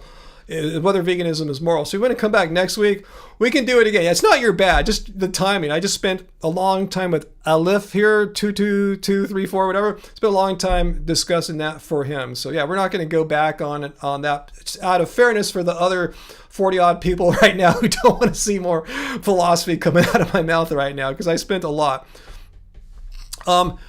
Yeah, I believe the morals that veganism rests on are objective. I know that sounds rather outrageous, rather bold, but I have an argument that I believe is an objective argument that proves that veganism is the philosophy behind veganism, that animals have inherent moral worth, is objective. And the reason why it's objective, I promise I'm not getting it, but I'll just give you a hint of the argument. It's objective because to deny the basic premise of the argument is to basically you'd be in contradiction, and logical contradictions are false. You can't have both A and the negation of A, not A, both be true at the same time. And to deny that the moral worth of agents and to assert your rights as a moral worth, decide to assert your inherent rights as an agent while denying others who have the same inherent right because they're agents just like you is a logical contradiction. That's all I can get into right now. It's just the flavor of the argument. It's got more meat to it than that. Forget the fun pun meat there, but it's got way more substance to it than that.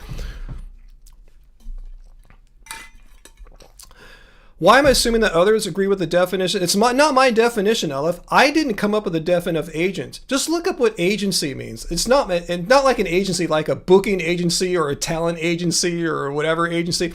Agency as far as relating to decision-making beings. Just look it up. It's not my term. It's a term that you don't see in the popular culture, popular literature all that much, but it's a very long established phrase in more academic circles.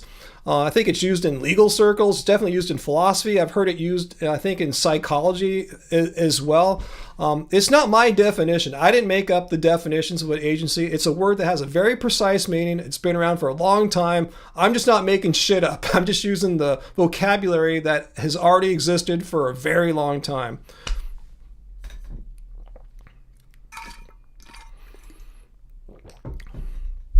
So no more philosophy, guys. I told you, no more philosophy. What's that, Carmichael? Ryan, would you? No more philosophy tonight. I've done way too much, and I apologize. Thank you, viewers, for sticking with me through all the philosophy tonight. I appreciate that.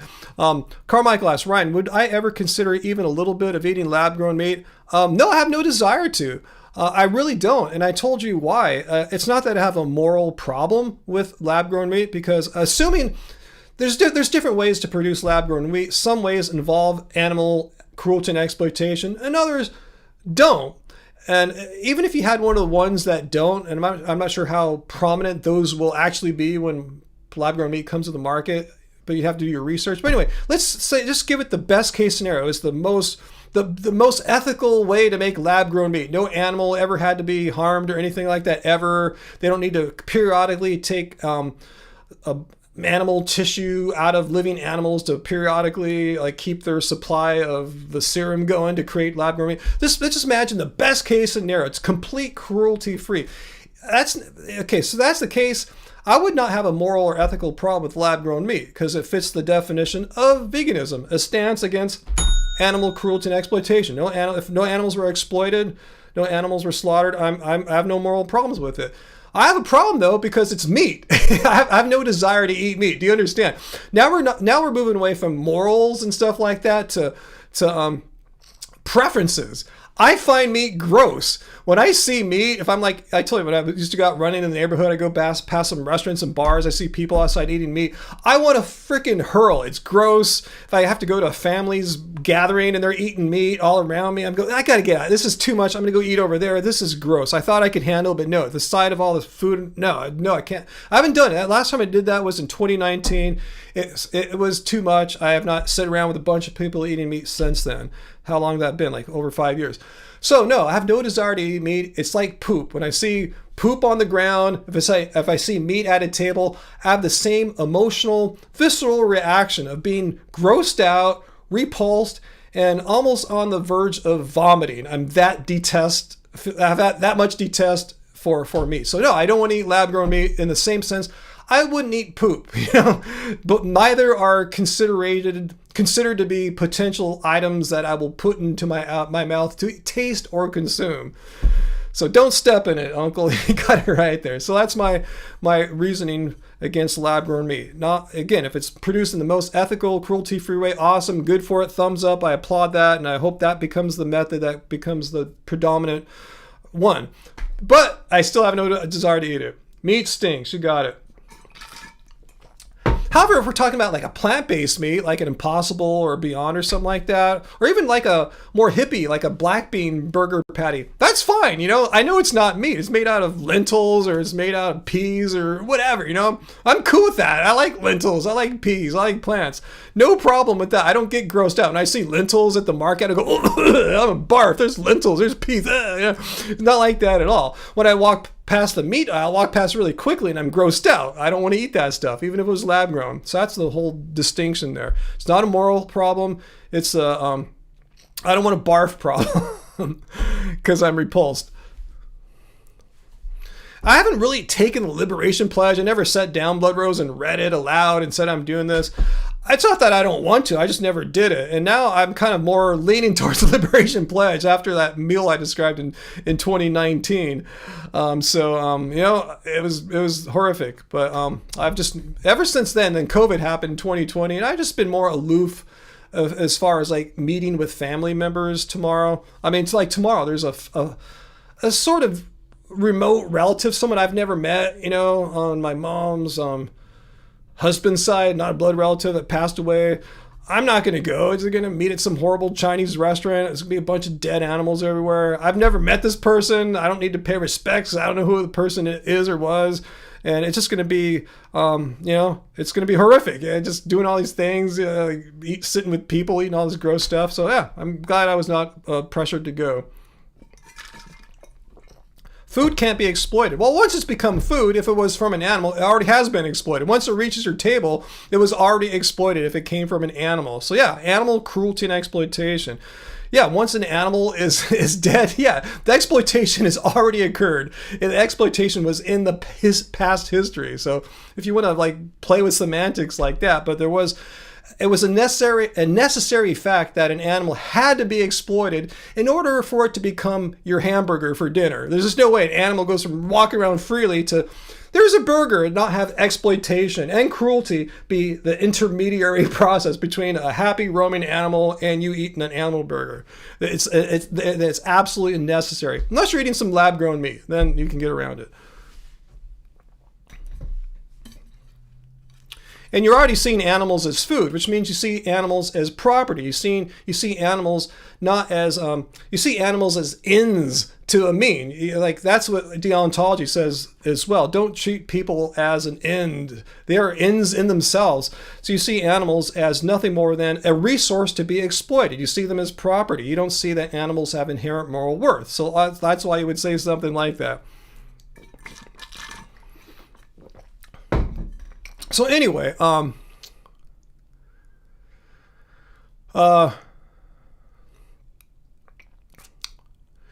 Music, you had a really bad day. Can you do truth instead? Okay. Oh, I only text Angie right now to start the Tuscan Kale Pilaf.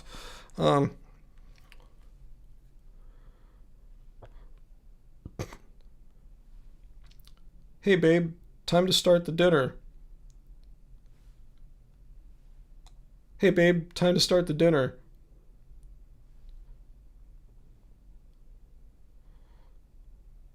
Let's see if she gets back to me. And if you get up, I could really use a refill of water. All right, let's see if she gets my text there. So anyway,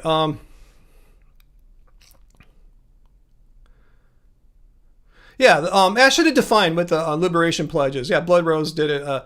A pledge not to eat where others are consuming animal products.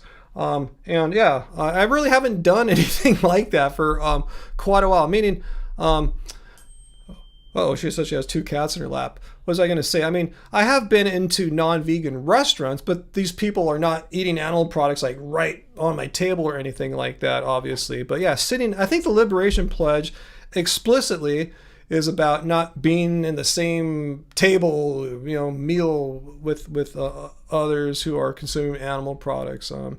And actually, I've never formally taken it, but you don't have to. You can just follow that concept without making an official proclamation to yourself or to the world or something like that.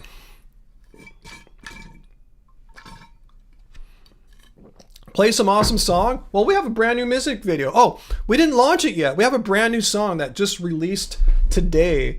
Let me go to our Bandcamp.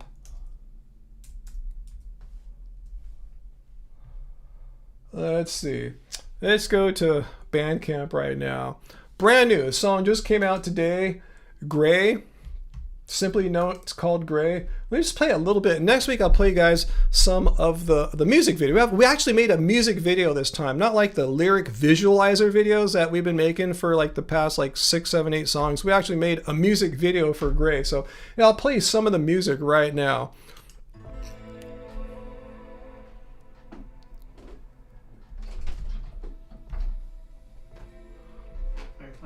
Yeah, let me see if it's coming out. Shoot, I don't think it's coming out, is it? No. Oh. Crap. It's not coming out, is it? Oh, thanks, babe. Thank you. Well, tell them I'll have to come to the video. Yeah, I'll get that working next time. I thought I checked this. Did you guys hear any music there? I don't think it worked, did it? Let me see, what am I doing wrong really quickly here? I have an idea. I have a quick idea here. Let me try this.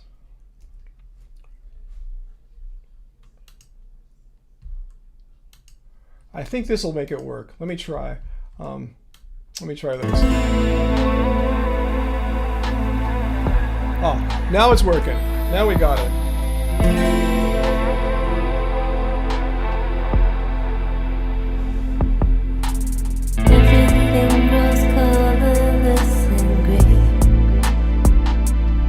Yeah, you were hearing it coming out of my speakers already.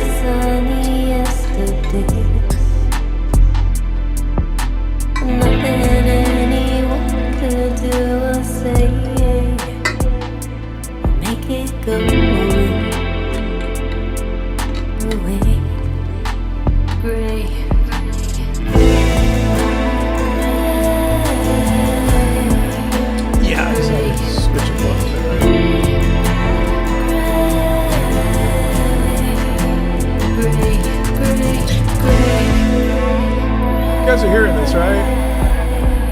And next week we'll play the actual full-on music video and see what that. We're probably gonna release this weekend or Monday. Okay, so anyway, you heard it there. Was that coming through, guys?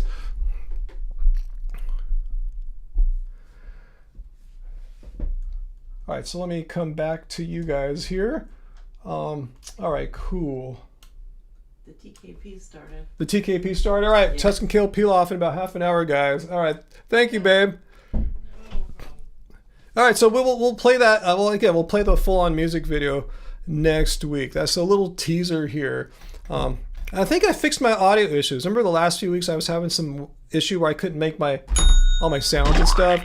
I figured that out. I troubleshooted that this past week. Figured it out. So thanks, AJ. This is beautiful. You like it a lot. That was really nice. Love it. Thank you, guys. Thanks so much. Yeah, we're getting great response. I got like 1,000 views really quickly when we released it last night at midnight. You know, it's moving up the Spotify clicks really quickly. So that's awesome. And it's all coming from people going to our artist page there. They're not like getting suggested from the algorithm yet. It has a whole nother, and the numbers didn't have any United States plays. These are all pretty much from Europe and Australia. Like at the time Angie last checked, our #1 city was Melbourne, which is usually the case when a new song gets released. Usually Melbourne and I forgot what the other city was, probably Brisbane or something like that, or our top plays at the start always. Yeah, thanks, Blood Rose. Yeah, it's a really cool song. I really dig Gray. You know, it's a really haunting, poignant song, kind of describing how at least we feel, and I think a lot of you people might be feeling that way too as of late. Yeah, it dropped actually midnight Eastern time, 9 p.m. Pacific time. So yeah, that's what we do. We kind of wait around all day for 9 o'clock, all nervous. Like, I hope it comes out when it's supposed to. And yeah, sure enough, I look on Apple Music. She checks Spotify. Yes, it came out on both platforms at the same time. It usually does. A couple times we've had a couple things not work right, but yeah, it came out fine. Yeah, all our fears are gone, and it's all happening now.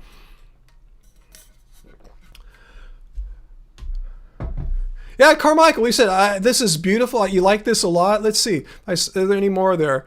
Yeah, thanks, guys. Thanks so much. Yeah, I saw your comments. Thank you, guys. Thanks so much. Appreciate you guys liking that. If you want to right now, you can stream it on all those streaming media platforms. It's on Love Spirals Downwards, not the Love Spirals. Just look up Love Spirals Downwards under singles. It's not an album, just one song. That's what we've been doing, trying to release approximately one song a month. We've been doing this for over a year now, so it's the newest Love Spirals Downwards song. And we're probably going to put them all together on an album really soon. We're hitting the amount of tracks that would make this album worthy. Comment about your job. Let me see your job comments. Let me see. Oh, okay, there you go. Carmichael says, I currently work as a delivery driver, delivering lots of meat products to restaurants and grocery stores. He got the job 4 years ago and was inspired to make the change after seeing the gross stuff. But you want to change jobs. So is that anything I missed there? Yeah, you've seen pigheads and butcher table. Anyway, yeah, I see what you're saying. And this is what as far as, let's go back to the definition of veganism again, not to my music, but our music, but to the definition, a stance, being a way of living which seeks to exclude as far as possible and practicable all forms of cruelty and exploitation of animals. Well, it doesn't say you need to be homeless. If you already had a job working, doing something that you have an ethical, moral quandary about, it doesn't say, well, quit that immediately and risk being homeless. Because I know employment is really tough right now, and it's probably going to get tougher if AI or whatever comes and starts taking jobs away. Not to say it would take a delivery job away, but it push more people into jobs like that are pretty tough to replace. So yeah, this advice goes for any job you might have at any time. Like when you have a job, especially one you don't like, but any job, even if you like it, as soon as you get hired, you should already kind of have your eye out for the next one. Just there's so many reasons why that's a good idea.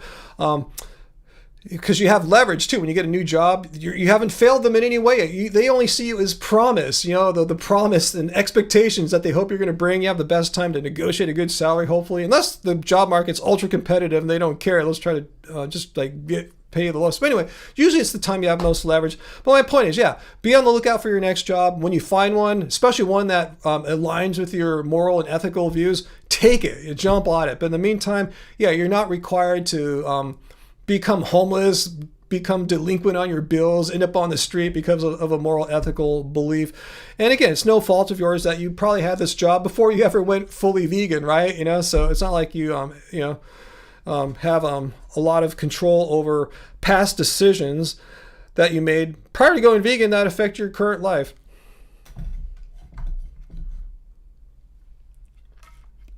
Yeah, okay, Ryan, it is a good paying job. And are any anti-vegans or any level 20 or level 500 vegans watching this right now? Look at Ryan saying, look, do you want, honestly, before you criticize me and make a video saying how I'm not a real vegan, do you honestly want Carmichael to not have a job anymore? Like, how is he supposed to support himself? How is he supposed to be this great example for veganism if he's like homeless or whatever? Yeah, Ryan, it's a good paying job, and I got it before turning vegan, just as I suspected there. But your conundrum is basically that you're profiting off of the exploitation of animals, so it's tricky. I mean, it depends. You know, you can really get granular and just really get down into the weeds here. Like, say you work at a a supermarket. You know, you're vegan and you only stock the produce section or something like that. That's your area.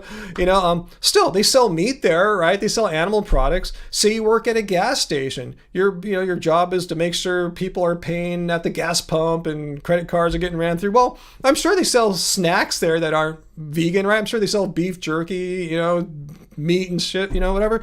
It would make it really hard for a lot of people to have a job. Say you worked in a restaurant, as a cleaning tables or something like that. I mean, you might have to move a plate that had meat on it, So I'm saying it'd be really hard for a lot of people to really be employed, despite, having some, you might have some ethical problems with that kind of work, but, do the best you can.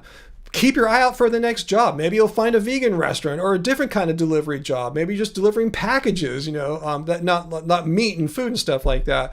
But yeah, keep looking for your next job. I'm not going to be one of these level 5,000 vegan. You got to quit your job right now. I mean, that's really easy for someone to say as they're sitting, in their home. Everything's being taken care of because they're an influencer getting all this ad money and stuff like that. But if you're in the real world trying to make ends meet, you might not have the luxury of being so bold and fake brave to tell people to do stuff that could land them in a really bad financial situation. Oh, you also do Amazon delivery. Yeah, I mean, maybe once in a while there's a meat, a salami package in an Amazon or something like that. I'm sure it's pretty rare, but most of the time you're not delivering animal products on Amazon.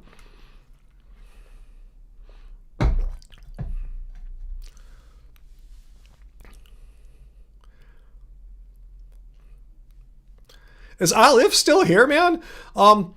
Minimizing animal suffering. Well, let's look at the definition of veganism once again. It doesn't say anything in here about, I don't see, if you search the definition of veganism, you don't see the word suffering or suffer. You don't see the word minimize or even reduce. It's a way of living which seeks to exclude, as far as possible and practicable, all forms of cruelty and exploitation to animals. We're against animal cruelty and exploitation. It's not a suffering minimalism kind of thing. Because if you did that, you could maybe argue, well, I'm just going to eat a couple animals because that's less suffering than eating a bunch of animals or something like that. No, we're against animal cruelty and exploitation. It's not that hard to wrap your head around. Animals have inherent moral worth. You don't have to believe this, but this is the philosophical underpinning of such a belief that animals have inherent moral rights. You can disagree with that or not, but that's the proposition. We believe animals have inherent rights, and therefore they're not property, they're not food. Just like you wouldn't consider a human as property or food. At least you shouldn't. If you do, you're a really effed up person and you need to be investigated and such. But anyway,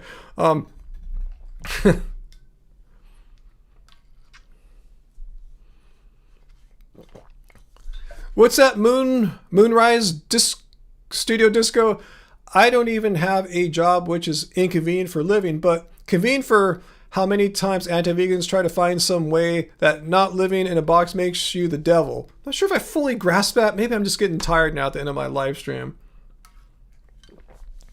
Aleph, you shouldn't harm humans. Yeah, you're saying that in a moral way. You ought not harm humans. Why? Because humans have inherent, humans as agents or sentient beings have inherent moral worth, which gives them certain rights to be protected. Same argument for animals. You ought not harm animals, meaning you ought not exploit animals. You ought not treat animals with cruelty. What are the reason-giving things for that? And that's what ought statements are. That's what normative.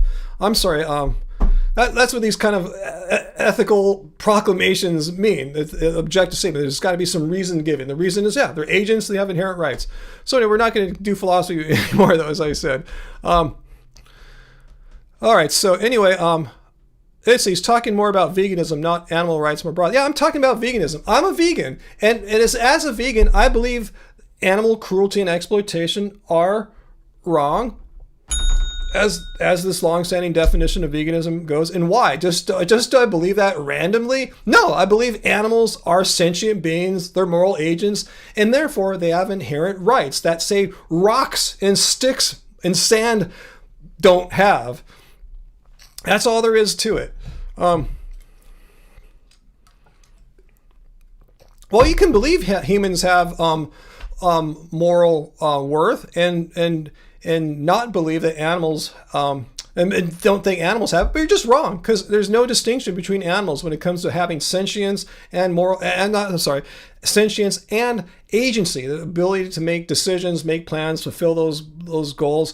There's no distinction. They're identical in those regards. I mean, humans might have a broader range of things they make decisions and plans and stuff about, but they're the same thing. They still have the same essence of setting goals, achieving them, making decisions. So to deny animals from having moral worth due to their agency and sentience, but asserting that humans have it, you're in contradiction. You're objectively wrong. You're wrong. You're just simply wrong. In the same way that the kid says 2 + 2 is 5, you're just wrong. You're objectively wrong. You can believe it. You're not going to get arrested for being wrong. It doesn't work like that, but we can prove through logic that you are objectively wrong. So anyway, let's keep going back here. You can value it differently. You cannot value animals as having inherent moral worth, but you would be in contradiction. Again, you would be asserting your right to have inherent moral rights, that it's wrong to harm people, and you believe that to be an objective fact because of humans having agency and sentience. Well, animals have those same exact attributes, but you would be denying them the inherent rights that they have based on the same criteria that humans have. You'd be in contradiction. I don't know how to make it more clear. You could disagree about animals having the same rights as humans, but you would be objectively wrong. I don't know how to put it to you. You can disagree, but you're wrong. What about single-celled organisms? Do single-celled organisms have the attributes that we're talking about? Are single-celled organisms, do they have sentience? No, I don't. No, single-celled organisms don't have sentience, and they're definitely not agents. They don't make decisions, have goals, and try to fulfill them. No. Okay, now we're getting to like marginal cases here. We're going to talk about comas and stuff like that. When you're in a coma, are you sentient? I don't know. That's a really interesting philosophical question. What kind of mental activity, what kind of mental life happens to a person in a coma? They might not be conscious to the real, actual world happening around them, but they could be having, while in a coma, mental experiences. They could be having dreams. They could be maybe some of the lights get through their eyelids. They could sense that. I don't know. That's an interesting question. But yeah, we don't go around killing them because we say, I don't think they're sentient right now. Let's hack their head off or something like that. And one could argue, well, they were prior to the coma, they were sentient agents, and now because of the car accident or heart attack, they're in a coma now. It doesn't mean we should off them. We should try everything in our power to try to get them better so they can get back up on their feet or in a wheelchair and up and having the kind of sentient experience that you and I are having right now.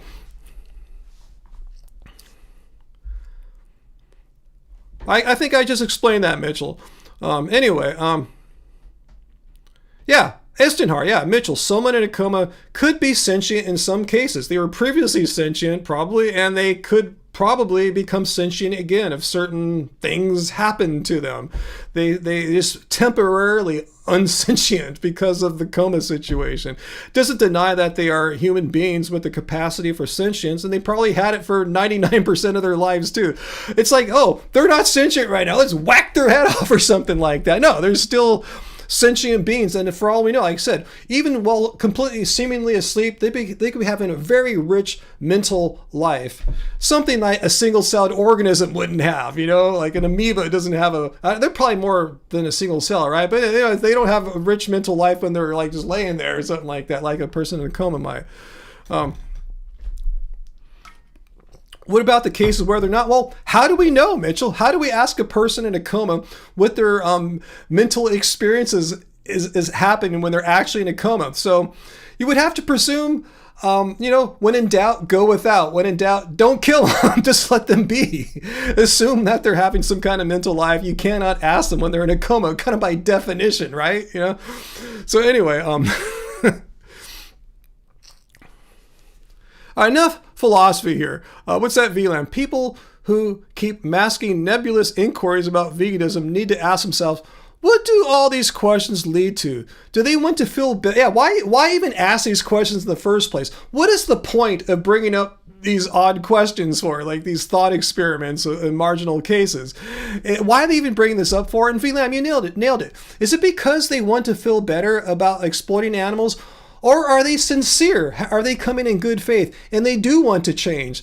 That happens, but that latter situation, VLAM, is way more rare. Usually people just come trying to find some way to rationalize, i.e. feel a little better, feel justified to continue having animals bred into existence, exploited their entire lives, and slaughtered so they can have a hamburger and not feel bad about it. I think people know that, whether they want to admit it or not, I know most of you meat eaters know that there's something kind of wrong about that. You know killing an animal isn't like something cool, right? You don't want to go out and kill an animal. Like some people, but most of you guys know that's not like, just don't go out and kill an animal and it's all cool, But there's no killing an animal or killing a banana tree. If I eat a banana, if I go and pluck an apple off the apple tree doesn't die. And even if it did, it's not sentient. It doesn't have rational thoughts. It doesn't have even just agentic behavior. So it's, you guys know that, yeah, vegans are doing something that makes you feel a little bad about yourselves. And that's why you come here and try to poke shots at us to try to find some kind of argument. You're kind of just flinging poop on the wall, seeing what sticks. Oh, we'll try this one. Let's try this argument. I need to feel better about my decision to participate intentionally in animal cruelty and exploitation because for whatever reason you don't want to or you don't think you can give up meat. And people like me are just an example that really piss a lot of people off. You might not want to admit it, or you might not admit it to yourself even, but people like me piss people off because here's this dude, he's been vegan for like 15 years. He's like 58, he's doing pretty well. The science, and I'm just anecdotal, the science says what's happening to me. I'm not like a freak of nature or a fluke or anomaly. A well-planned, balanced, sensible vegan diet is recommended by health organizations from all around the world. I'm just doing what the health organizations and the science say should happen. So basically I'm saying there's no reason to be, to continue exploiting animals, having them bred into existence, exploited and slaughtered so you can eat them, because you don't need to. You can eat plants and eat a delicious, diverse, healthy, fun diet. You can, there's no reason not to do it unless you just simply don't care. You are, you don't care about animals being killed for you. You're somehow thinking animals are less than you because you're smarter. Animals can't do algebra or whatever. Animals don't go to college. They don't do engineering. So therefore, we can do whatever we want to them because they're dumber than humans. Well, that puts you in a horrible situation too. Talk about people in comas. If the rule of thumb were that he or that which is more intelligent has the right to exploit and kill those who are less intelligent, well, what about like high IQ people? Does that give people with like, high IQs the right to exploit, enslave, and kill low IQ people? What if we met an intelligent race of aliens that came to our planet? They would be more intelligent than any humans were. Would that give them the moral justification to wipe us out, kill us, and maybe eat us because we're the dumb ones in comparison? So mental capacity, or at least superior mental capacity, doesn't seem like a moral justification to harm, exploit, and kill others. It seems like you should have the capacity to understand that imbalance and not use it to unfair advantage. Oh, now you're flinging poop on us. Now we're talking about abortion. Where did that come from? Where did abortion come from? We're talking about animal cruelty. See what I'm saying? A lot of you guys just come here. So, ooh, that line of reasoning is not working. Let me fling another poop on the wall. And you're probably asking yourself, why does this crazy old vegan guy have a poop sound ready to go? Because this happens all the time. People just, when they see one line of reasoning isn't working out, they pivot. That's the technological term in debate for what you're doing. You're pivoting, trying to find a new line of attack. Let me show you the rules of our live stream here. Be civil, no personal attacks. And I have to commend you, anti-vegans. You're being great with point number 1. You're not really spamming or trolling, so I commend you for behaving well with that point as well. But point number 3 is where we have some issues. When trying to debunk veganism, which you are, that's why you're here, I, meaning me, will discuss only one of your claims per week. Don't bring up new claims. Don't throw poop on the wall, seeing what sticks. Don't move the goalpost, no gaslighting. So yeah, I've already discussed, I think I've been extremely charitable, gone out of my way to discuss so many points tonight, and I'm boring a lot of my longtime viewers tonight. So I apologize to you guys. So no more tonight, please. Are you still here, AJ? Hope I didn't scare you off too.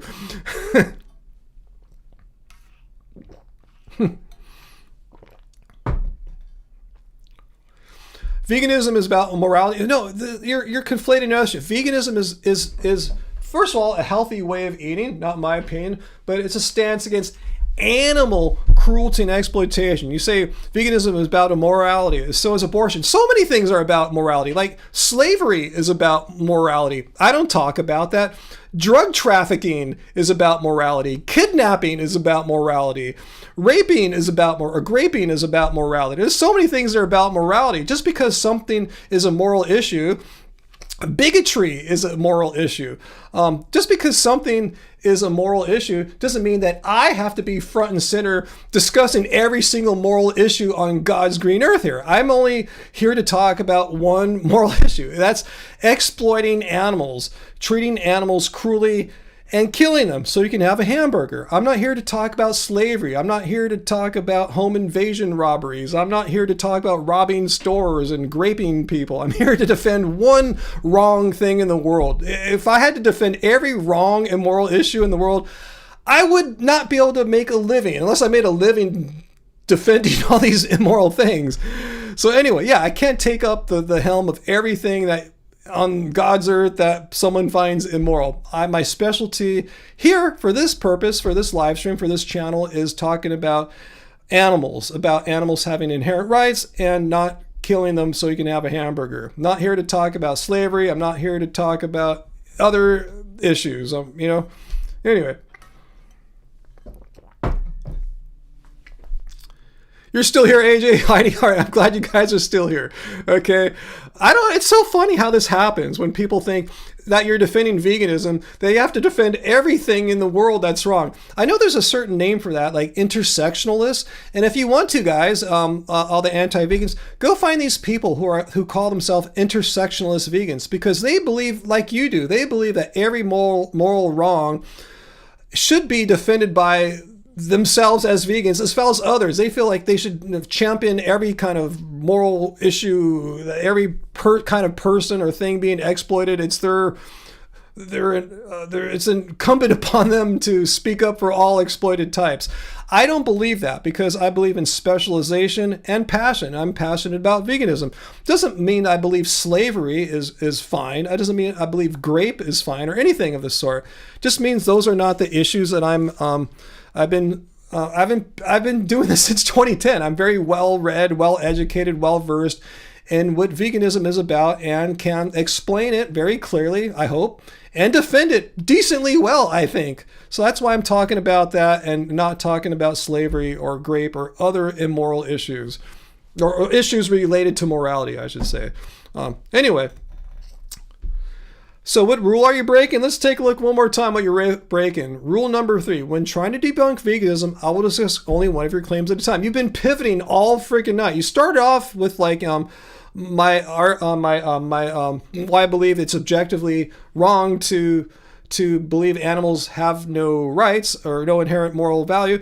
I gave you that. Then you didn't like that. And you started pivoting all over the place. Now, I'll only discuss one at a time. I just don't, this is not a debate channel. It's not a philosophy channel. It's an issue where we talk about veganism. And I think to some degree, as long as we don't go overboard, our viewers enjoy small doses of some of the philosophical underpinnings of vegan philosophy, vegan morality, but I don't want to make that the predominant thing because a lot of people don't care. They're vegan and they don't need to hear the philosophical rationale behind it. But I don't mind engaging in it here and there, but not to the expense of alienating our many viewers. Hope you understand there. If you want to find a philosophical vegan channel or person, does Ask Yourself still do stuff? He's on Discord, at least he used to be when I knew him better. That's his thing. At least had a debate platform on Discord. He's a ethical vegan. He'll debate. He'll discuss everything all night. You could probably pivot and throw poop all you want with him. So you can do that. That's his thing. If you want to talk to someone about all things, all philosophy, but we talk about a wide, diverse range of topics here. Most of them relate to veganism, but I don't want this to be the philosophy vegan channel. It's not I didn't work for 15 years on YouTube to turn this all of a sudden into a philosophy vegan channel. I would have done that pivot a long time ago if that was my intention. So anyway, oh no, not whataboutism. Yeah, that's another thing. That's a classic pivot move there. That's throwing poop on the wall. If you don't like how a certain line of reasoning goes, well, what about X, Y, or Z? Like, how about engage with the argument first before we abandon it? At least will you acknowledge that you were completely wrong in whatever you're arguing there before we pivot to the what about thing you want to throw out there? So anyway,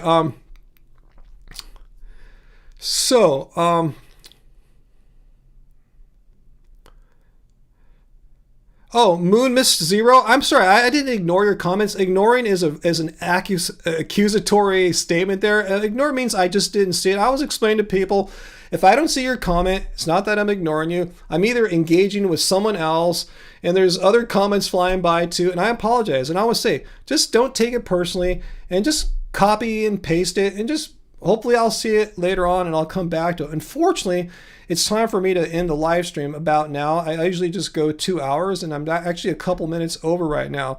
So, oh, not me? Okay.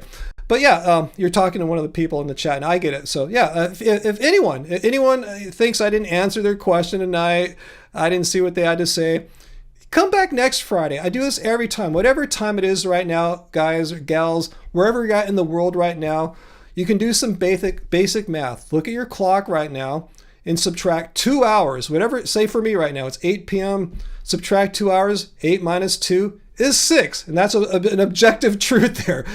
If you have 8, you take away 2, you have 6. Objective truth. So anyway, my point is, take away 2, subtract 2 from what time it is right now. That's the time I will be back next Friday. God willing, that's my plan. That's what I've been doing for so many years. So I'll be back. So come back and yeah, we can talk some more. But in the meantime, I want to thank you. I know Luciano Palombo's gone, but thanks for becoming a new member and thanks for leaving a super chat tip. And thank you as well for a super chat tip from Peter and AJ. And I think Peter had to go. Uncle, are you still here tonight? I've just been blabbing so much tonight. I guess we had more. It's funny when I used to have this live stream title be like, debate me about veganism or whatever, whatever. You guys remember, our longtime viewers remember how I used to have more provocative titles trying to get people to come. They didn't come, so I said screw it. I'm just going to make our channel name. our video titles for the live streams something really chill, like hey vegans, let's hang tonight, And now they're coming. Maybe they know if I had a provocative title, I'm ready to go, I'm going to fight them or something like that. But with like this, let's chill and hang tonight. And they think, oh, their defenses are down. Let's just come and attack them. Maybe it's a reverse psychology thing. Uncle, the video will be out. We're talking about the new Love Spirals Downwards song, Gray, which I showed you some of the audio of today.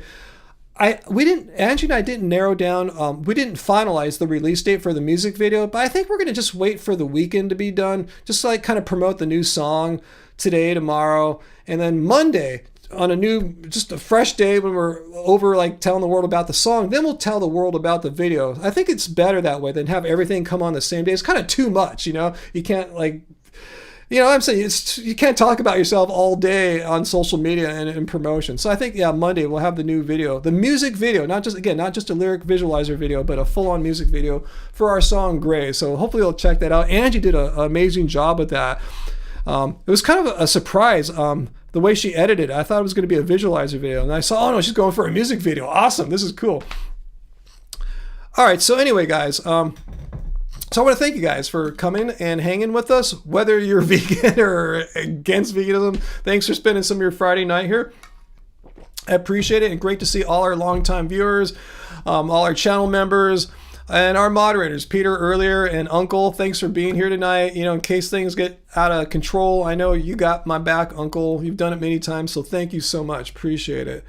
All right, guys, so you're cult leader. I'm the cult leader, by the way, the anti-vegans. You know, veganism's a cult. You probably said that yourselves, right? Well, I'm the cult leader, it turns out. So now you know a little secret I'm just sharing with the world finally. You've met the vegan cult leader here. Your cult leader is going to go have some elitist Tuscan kale peel-off tonight. No, it's really inexpensive, non-elitist, to get refueled back up. So thanks, guys. Thanks for spending the night with me again. I really appreciate that. I love seeing you guys.